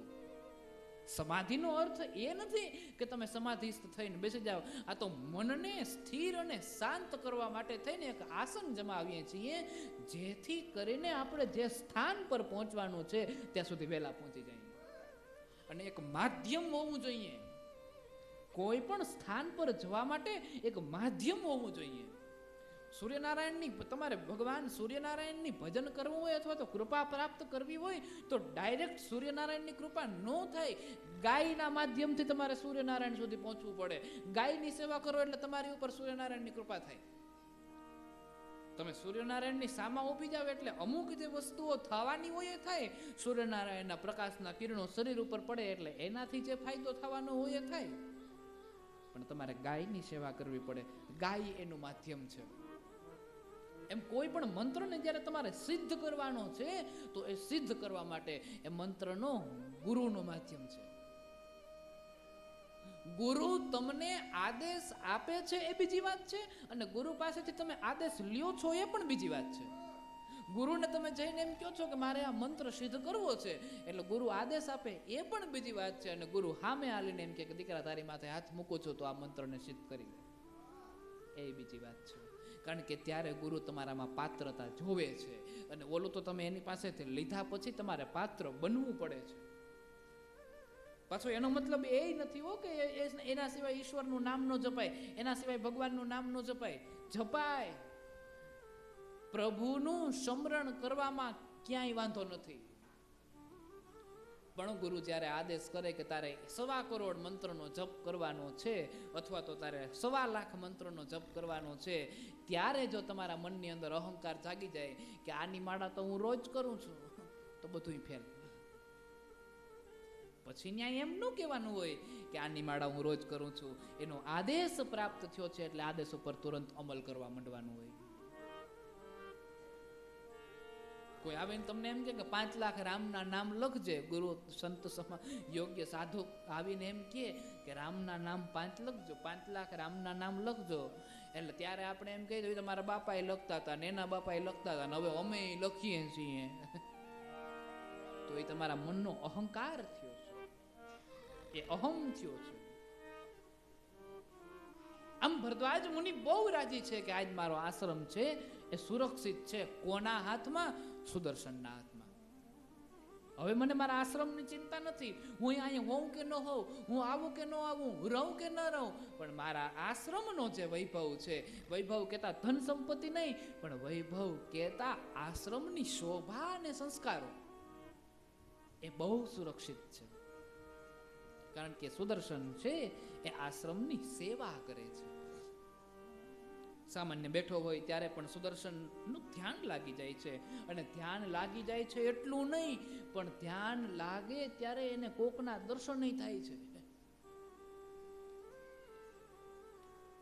અને ત્યારે એક વખત સુદર્શન એની મા પાસે જાય, અને મા પાસે જઈને સુદર્શન કહેવા લાગ્યો છે, એ મને સૂતા સપના આવે રે માં, અંબા મારી વાતલડી. મને સૂતા સપના આવે રે માં, અંબા માની વાતલડી. મને સૂતા સપના આવે રે માં, અંબા મારી વાતલડી. મને સૂતા સપના આવે રે માં, અંબા મારી આંખલડી. સુદર્શન એની મા પાસે જાય, અને મા પાસે જાય છે, અને મા પાસે જઈ અને માને એવું કહે છે કે મા ક્યારેક ક્યારેક જાગ્રત અવસ્થાની અંદર પણ હું સૂઈ જાઉં છું, ત્યારે મને સપનો આવે. અને સપનામાં શું શું થાય છે તો એનું વર્ણન કર્યું છે. એ મને સૂતા સપના આવે રે માં, અંબા મારી વાતલડી. મને સૂતા સપના આવે રે માં, અંબા મારી આંખલડી. એક છોરી અજાણી આવે હો માં, અંબા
મારી આખડીએ.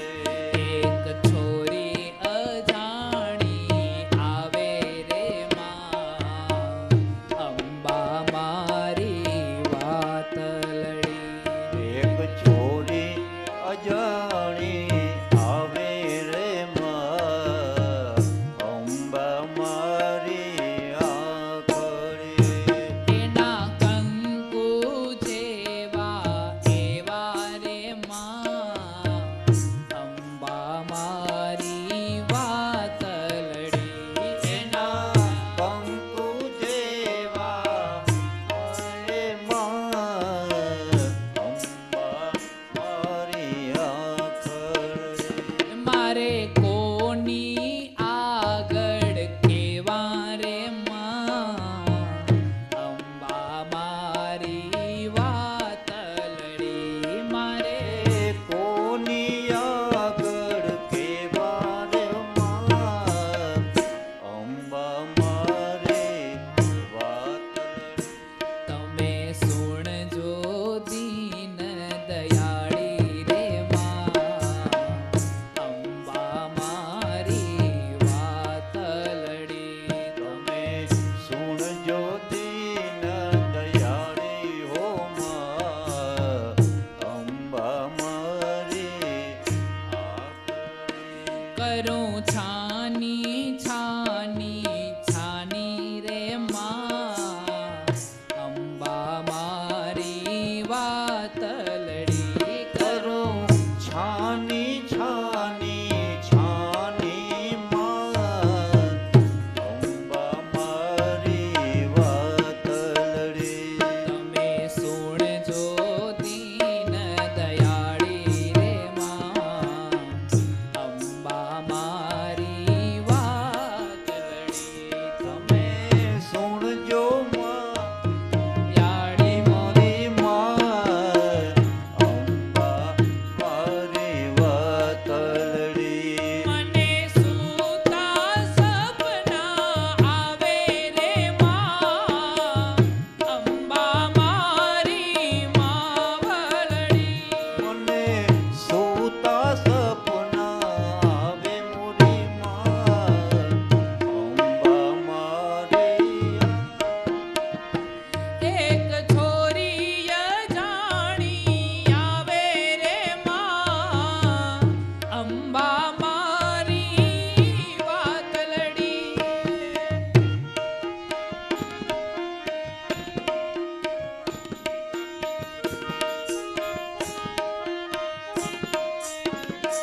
હે અંબા મારી વાતલડી. ઓ અંબા મારી વાતલડી. હાય અંબા મારી વાતલડી.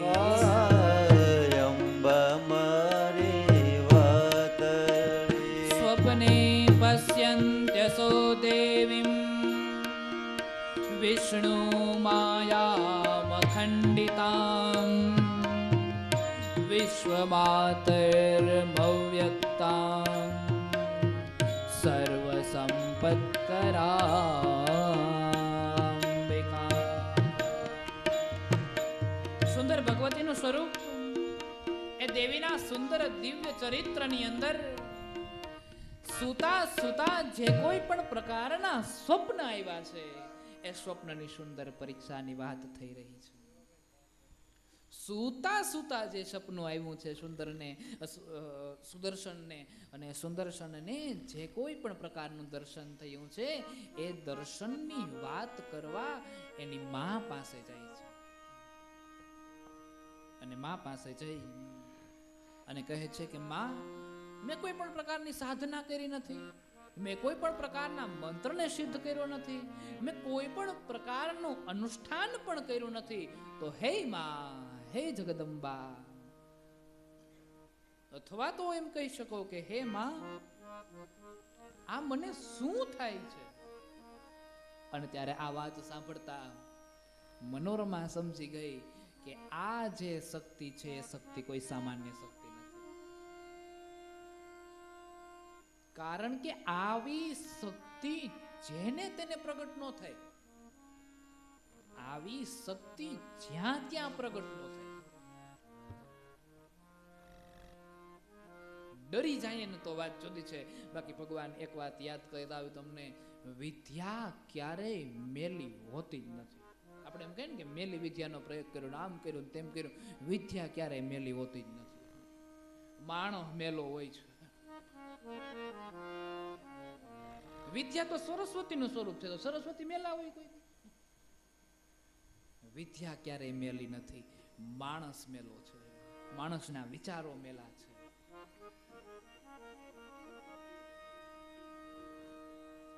અને ત્યારે એમ કહેવાય છે કે એકવાર સ્વપ્નાની અંદર સુદર્શનને જે વ્યક્ત દર્શન થયું હતું, એ બ્રહ્મ સ્વરૂપા જગદંબા આદ્ય શક્તિનું જે કોઈ પણ દર્શન થયું હતું, એ દર્શનની વાત એણે એની માતાને કહી કે મને આવું દર્શન થયું.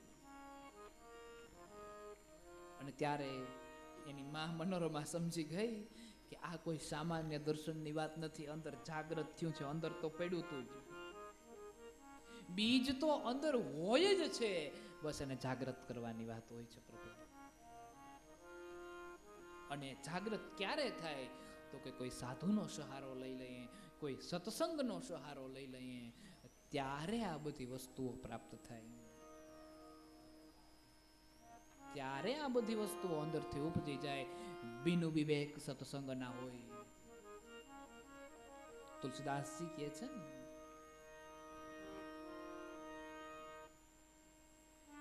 સુદર્શનને કહે છે કે તે ભલે કાંઈ નથી કર્યું, તે ભલે ભજન નથી કર્યું, તે ભલે સત્સંગ નથી કર્યો, તે ભલે મંત્રને સિદ્ધ નથી કર્યો, તે ભલે જાપ નથી કર્યા, તે ભલે જપ નથી કર્યા, તે ભલે તપ નથી કર્યું, તે ભલે યજ્ઞ નથી કર્યો, પણ તું જે ભૂમિની અંદર રહે છે એ ભૂમિનો પ્રભાવ કંઈક ઓર છે, કારણ કે ભૂમિ જાગ્રત છે. જાગ્રત ભૂમિમાં મેં તમને કીધું એ પ્રમાણે, જાગ્રત ભૂમિમાં તમે નિંદર કરો છો તો એનોય મહિમા છે ભગવાન. ગિરનારની વાત મેં એ પહેલા કરી હતી કે ગિરનારની ભૂમિમાં અંદર જઈને તમે કાંઈ કરો કે ન કરો, તમને એમને 12 વર્ષ રહ્યો તો એ સિદ્ધ થઈ જવાય, કારણ કે ભૂમિનો પ્રભાવ છે. કુરુક્ષેત્રના મેદાનની વાત છે ને, મેદાનમાં જઈએ એટલે મનના વિચારો મંડે છે પલટવા એકદમ. ભગવાને કુરુક્ષેત્રની જ ભૂમિ શા માટે પસંદ કરી હતી તો કે કંઈક એવો દાખલો સંતો પાસેથી મેળ્યો છે કે ભગવાન કુરુક્ષેત્ર યુદ્ધ માટેની ભૂમિ પસંદ કરવા નીકળ્યા. એમાં કુરુક્ષેત્રની ભૂમિની અંદર પ્રવેશ કર્યો ને તો એક માં બેઠા બેઠા એક જગ્યાએ બહુ મોટો ઘેરો હતો અને બધા બેઠા બેઠા રડતા હતા. અને રડતા હતા એ સમય દરમિયાન ત્યાં જઈને ભગવાને જોયું કે આવું શા માટે થયું છે, તો એને જાણ થઈ કે ત્યાં એક મૃત્યુ થઈ ગયું. ભયાનક વસ્તુ છે મૃત્યુ તો.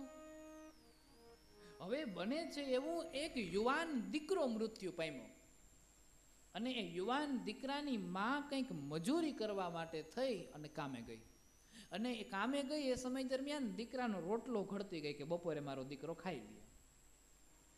પરંતુ એ માને જ્યારે ખબર પડી કે મારો દીકરો મૃત્યુ પામ્યો છે, ત્યારે એ માના મુખમાંથી એવો શબ્દ નીકળ્યો કે અરે રે, આ તો મોડો મરી ગયો, જો વહેલો મર્યો હોત તો એક રોટલો તો ન ઘડે.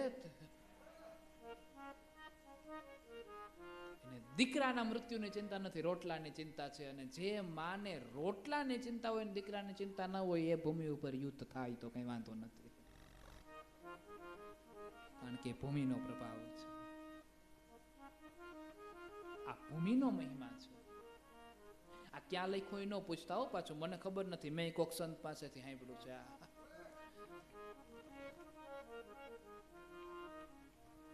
ભૂમિનો પ્રભાવ છે. એટલે મનોરમા એના દીકરાને એવું કહે છે કે દીકરા, તું કાશી જેવી નગરી છે, ગંગા જેવો કિનારો છે ને, પ્રયાગનો કાંઠો છે, અહીંયા બેસીને તે સાધુ સંતોને જમાડ્યા છે, જમાડ્યા તો જમાડ્યા, પણ આજ બપોરે જમી લઈએ ને એ સાધુ પાછું બીજે દી બપોર સુધી જમવાનું નામ નથી લેતો, એવા સંતુષ્ટતાથી જમાડ્યા છે. એટલે સાધુઓ તારી ઉપર બહુ કૃપાળુ છે ને બહુ દયાળુ છે, એટલે તારે શાસ્ત્ર ખોલવાની જરૂર નથી, તારા ઉપર સિદ્ધ સાધુઓના હાથ મુકાઈ ગયા છે. એટલે શક્તિ તારામાં પ્રગટ થઈ છે. અને એમાં આવી જાગ્રત જગ્યા, અને જાગ્રત જગ્યાની અંદર ત્યાં અનુષ્ઠાન કર્યું છે, તપ કર્યું છે, ભજન કર્યું છે, અને એટલા માટે થઈ તારી ભક્તિનો પ્રભાવ કે તને એના દર્શન થયા છે. એને માએ સમજાવ્યું છે. અને જ્યારે માએ સમજાવ્યું છે, ભૂમિકાની સુંદર વાત કરી છે. જગદંબાએ જ્યારે જાગવું હોય ત્યારે જ જગદંબા આપણા શરીરની અંદર જાગે છે. ભગવાન આપણા જગાડવાથી ન જાગે. જગદંબાને જ્યારે જાગવું હોય છે ત્યારે તો કોઈ ગુરુની કૃપા થઈ જાય એટલે તુરંત એ જ ક્ષણે એ શરીરની અંદર મિત્ર ઓલાના હૈણાનો શિકાર થયો તો એના શરીરમાં લોહી જઈને ઓલાથી એમ એમ બોલાઈ ગયું તો મા એની બુદ્ધિમાં પ્રગટ થઈ ગયા. આની પાસે બળનો પ્રતાપ બીજો કાંઈ નથી. ઓલા મંત્રીને ઓલો નથી બોલી શકતો, એ બાળક ક્લીમ ક્લીમ કહીને બોલાવે છે, અને પછી આ એને ક્લીમ ક્લીમ કહીને બોલાવે છે. અંદરથી એક વખત નાપીના નીકળી ગયું, ભગવતી પ્રગટ થઈ. બીજ મંત્રનો આ મહિમા છે ભગવાન. બીજ મંત્રનો આવો મહિમા છે. આવી પવિત્ર રીતે જગદંબા એનામાં પ્રસન્ન થયા છે. અને આ તો બહુ મોટામાં મોટી કૃપા છે કે જગદંબા તો કોઈને રમતા રમતા દર્શન, કોઈ મોટા જે યોગીઓ છે, યોગીઓ અનુષ્ઠાન કરે, તપ કરે, ભજન કરે, એ ભજન કરનારા યોગીઓને દર્શન ન આપે ને તને રમતા રમતા દર્શન આપી દીધા, આનાથી મોટા ભાગ્ય બીજા ક્યાં હોય? આનાથી મોટું સૌભાગ્ય બીજું કયું હોય કે તણે એને રમતા રમતા? નહીંતર આ મોટા મોટા યોગીઓ હજારો વર્ષ સુધી એમ કહેવાય છે કે તપ કરે છે, ભજન કરે છે, તોય નથી પ્રાપ્ત થતું. પણ તને પ્રાપ્ત થયું છે એનું કારણ તો કે એનું કારણ કેવલ અને કેવલ એટલું છે કે તારા મનની અંદર કંઈક ને કંઈક પડ્યું છે ને કોઈ સિદ્ધ સંતની કૃપા થઈ છે, કોઈ સાચા સાધુની કૃપા થઈ છે. અને એટલા માટે થઈ પવિત્ર મનથી એમ કહેવાય છે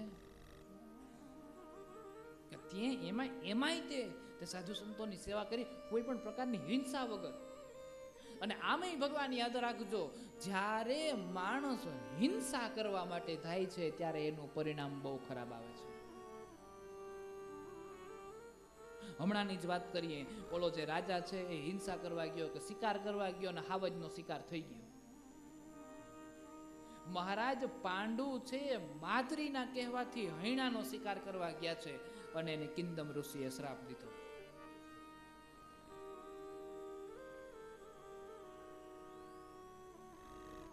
દશરથ રાજા શિકાર કરવા ગયા અને અંધા અંધીના સાપ લાગ્યા અને એનું પરિણામ તમને ખબર છે.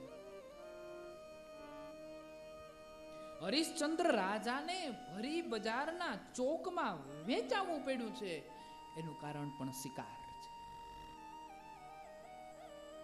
શિકારનું પરિણામ, હિંસાનું પરિણામ હંમેશા દુઃખ દુઃખ દુઃખ દુઃખ અને દુઃખ જ હોય છે, એના સિવાય બીજું કાંઈ નથી હોતું. નહીં તો રાજાઓને શિકારના શોખ હોય.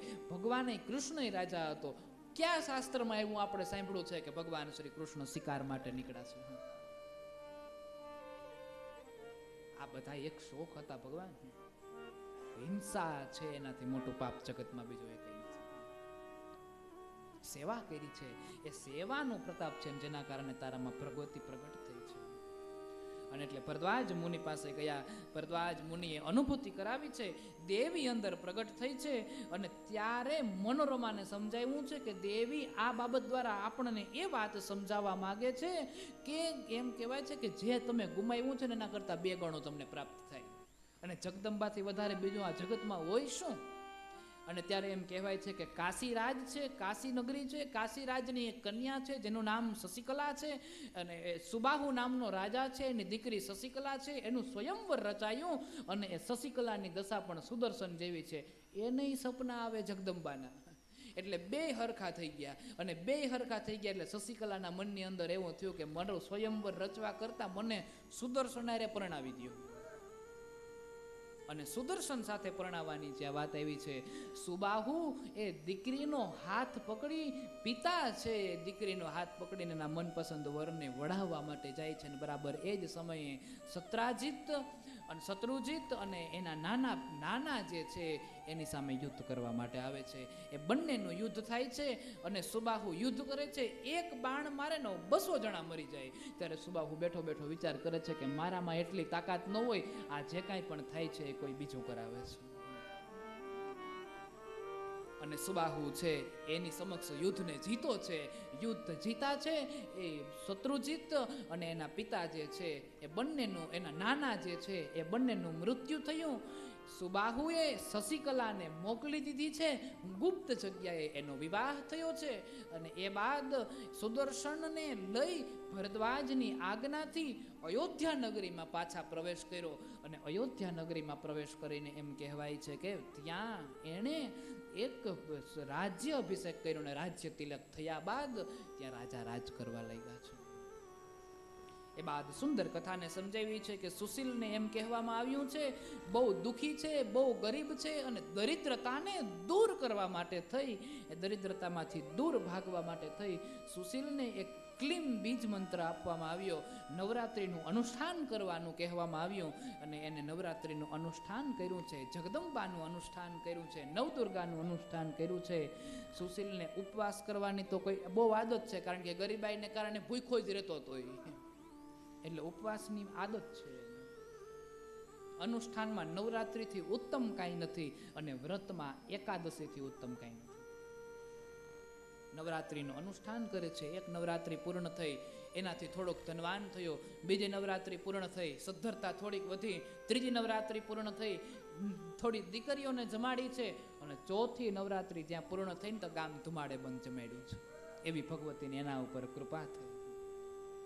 અને ભગવતીની કૃપા થઈ એવા સમયે એમ કહેવાય છે કે ત્યાં સ્થાપન કરી અને એમ કહેવાય છે કે સુંદર રીતે સુશીલ છે એ ભગવાનની દયાથી, માતાજીની દયાથી અનુષ્ઠાન કરી અને પ્રસિદ્ધિને પ્રાપ્ત કરતો ગયો.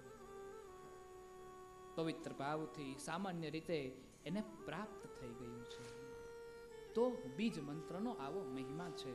જન્મેજય વ્યાસજીને પ્રશ્ન પૂછે છે કે હે ભગવાન, આ કથાને સાંભળવાનો તો બહુ આનંદ આવે છે. આગળ શું થયું? આગળ શું થયું? આગળ શું થયું? અને ત્યારે કીધું છે કે સાંભળ, સુશીલ ગરીબ હતો અને ગરીબાઈથી ભગવતીનું અનુષ્ઠાન ના થાય એવું ન હોય. ભગવતી તો એમ કે છે કે હું તો જળનો લોટો કરીને મારું આહવાન કરજે, હું તો એમાંય પ્રવેશ કરી જઈશ. અને ભગવતી એમાંય આવે છે અને કૃપા કરે છે. જેવી શક્તિ એવી ભક્તિ. ભગવાન જન્મેજયને સુંદર કથાનું બીજ મંત્રની વાત સમજાવે છે અને બીજ મંત્રનો બહુ મહિમા છે. કોઈ પણ પ્રકારના વિચારો કર્યા વગર, કોઈ પણ પ્રકારના આડવ અવળું જાતના વિચારો, કેવલ અને કેવલ ભગવાનની, માતાજીની ભક્તિમાં પ્રવેશ કરીએ, બસ એ સિવાય બીજું કાંઈ નહીં.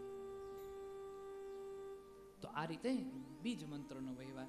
અને વ્યાસજી કહે છે કે કેવલ આપણે સામાન્ય માણસ નહીં, વિષ્ણુના અંશ અવતાર જે આ ધરતી ઉપર થયા છે ને, એણે બધાએ ભગવાનનો મહિમા, એણે બધાએ ભગવતીનું અનુષ્ઠાન કર્યું છે ને કીર્તન કર્યું છે. ભગવાન શ્રી રામ પણ ભગવતીનું અનુષ્ઠાન કરે છે અને કીર્તન કરે છે. અને ત્યારે ભગવાન વેદ વ્યાસજી શ્રી રામ ચરિત્રને સંક્ષેપ્તની અંદર વર્ણન કરે છે. એ કથાને આપણે આવતીકાલે કરીશું. આઈએ આજની આ કથાને અહીં વિશ્રામ આપીએ. એ પહેલા ઘડી દો ઘડી કે લીએ પરમાત્માના નામનું સ્મરણ કરી લઈએ. રાજા રામ રામ રામ, રાજા રામ રામ રામ, રાજા રામ રામ રામ, સીતા રામ રામ રામ. રામ રામ રામ, સીતા રામ રામ રામ, રાજા રામ રામ રામ, સીતા રામ રામ રામ. રાજા રામ રામ રામ, રાજા રામ રામ રામ, રાજા રામ રામ રામ, સીતા રામ રામ રામ. રાજા રામ રામ રામ, સીતા રામ રામ રામ, સીતા રામ રામ રામ, સીતા રામ રામ રામ. ઉમા શિવ શિવ શિવ, યુમા શિવ શિવ શિવ, યુમા શિવ શિવ શિવ, યુમા શિવ શિવ શિવ. ઉમા શિવ શિવ શિવ, ઉમા શિવ શિવ શિવ, ઉમા શિવ શિવ શિવ, ઉમા શિવ શિવ શિવ.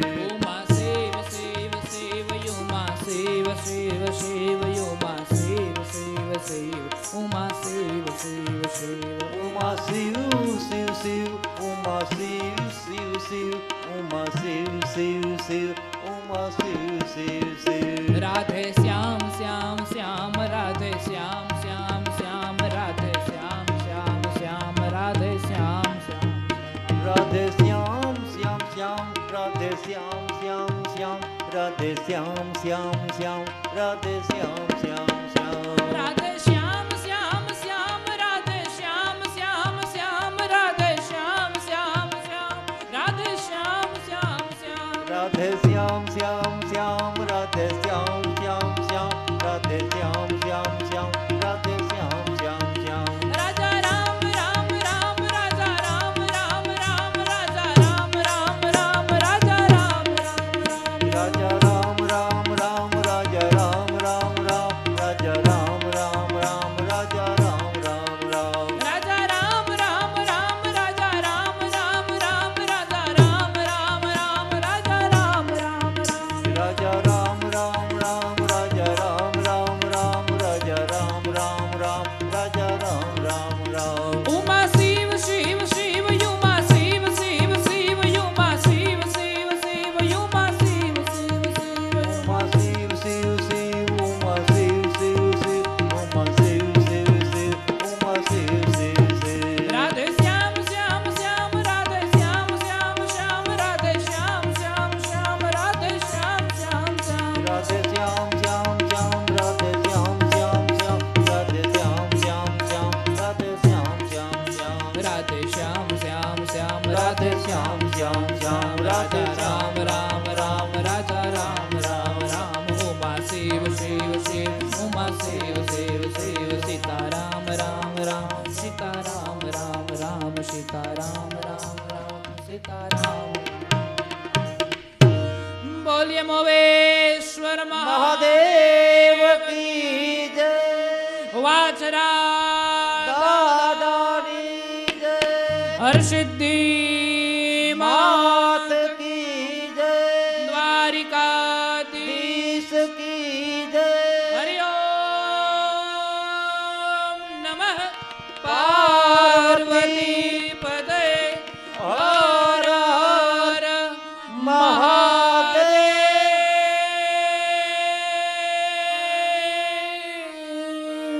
હર આવો બધા જ બહેનોને વિનંતી છે કે આરતી કરવા માટે આગળ પધારશે.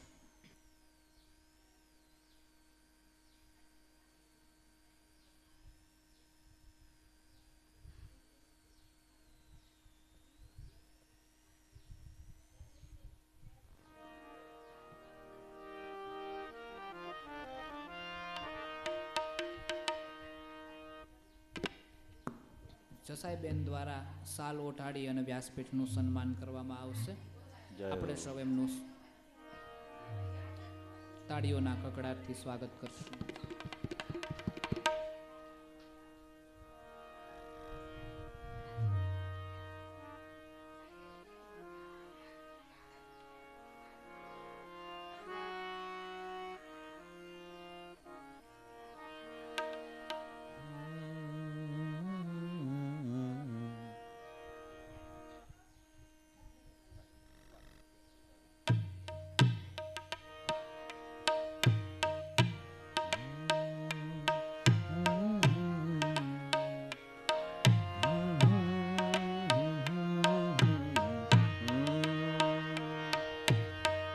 स्वागतं सुस्वागतं सुस्वागतं सुस्वागतं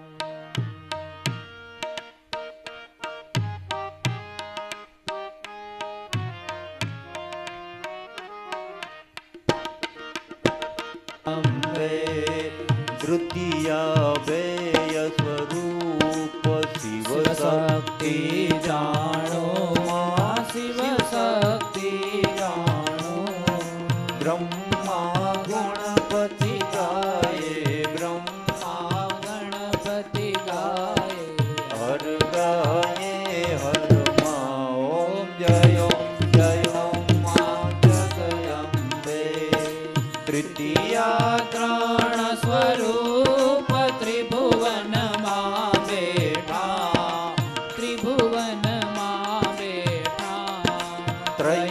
થકી તરવેણી ત્રયા થકી તરવેણી તું તરવેણી માં ઓમ જય માં જગદંબે ચોથે ચતુરા મહાલક્ષ્મી માં સચરાચર વ્યાપ્યા સચરાચર વ્યાપ્યા ચાર ભુજા ચૌદીસા ચાર ભુજા ચૌદીસા પ્રગટ્યા દક્ષિણમાં ઓમ જય માં જગદંબે પંચમે પંચદુષી પંચમે ગુણપદમાં પંચમે ગુણપદમાં પંચતત્વ ત્યાં સોઈએ પંચ સહસ્ત્ર ત્યાં સોઈએ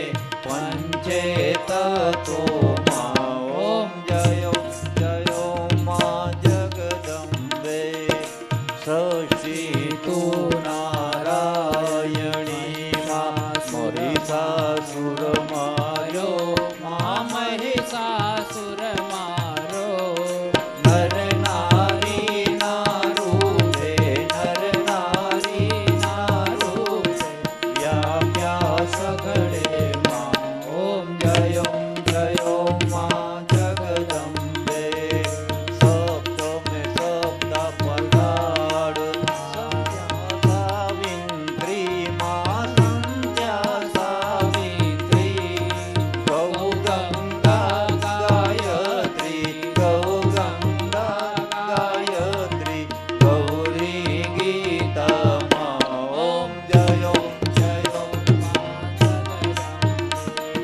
શિવ શક્તિની આરતી જે ભાવે ગાશે માજે ભાવે ગાશે ગણેશ શિવાનંદ સ્વામી ગણેશ શિવાનંદ સ્વામી સુખ સંપત્તિ થશે હરે કૈલાસે થશે ઓમ જય માં જગદંબે કર્પૂર ગૌરમ કરુણાવતારમ સંસાર સારમ ભુજગેન્દ્રહારમ સદા વસંતમ હૃદયારવિંદે ભવમ ભવાની શૈતમ મંગલમ ભગવાન શંભો મંગલમ વૃષભધજા મંગલમ પાર્વતીનાથો મંગલાય તનો હરિ સર્વમંગલ માંગલ્યે શિવે સર્વાર્થ સાધિકે શરણ્યે ત્ર્યંબકે ગૌરી નારાયણી નમોસ્તુતે નારાયણી નમોસ્તુતે નારાયણી નમોસ્તુતે નારાયણી નમોસ્તુતે નારાયણી નમોસ્તુતે હરિ ઓમ નમઃ પાર્વતી પતે હર હર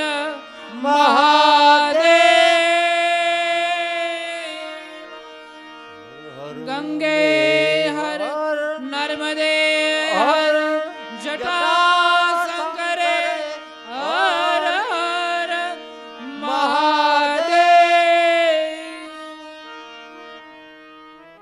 આઈએ આજની આ કથાને વિશ્રામ આપીએ ફરી આવતીકાલે પાછા મળીશું આજે સૌને જય શ્રી કૃષ્ણ કાલે વહેલા આવજો હરિગુણ ગાવા હરિરસ પીવા સાથે સૌને લાવજો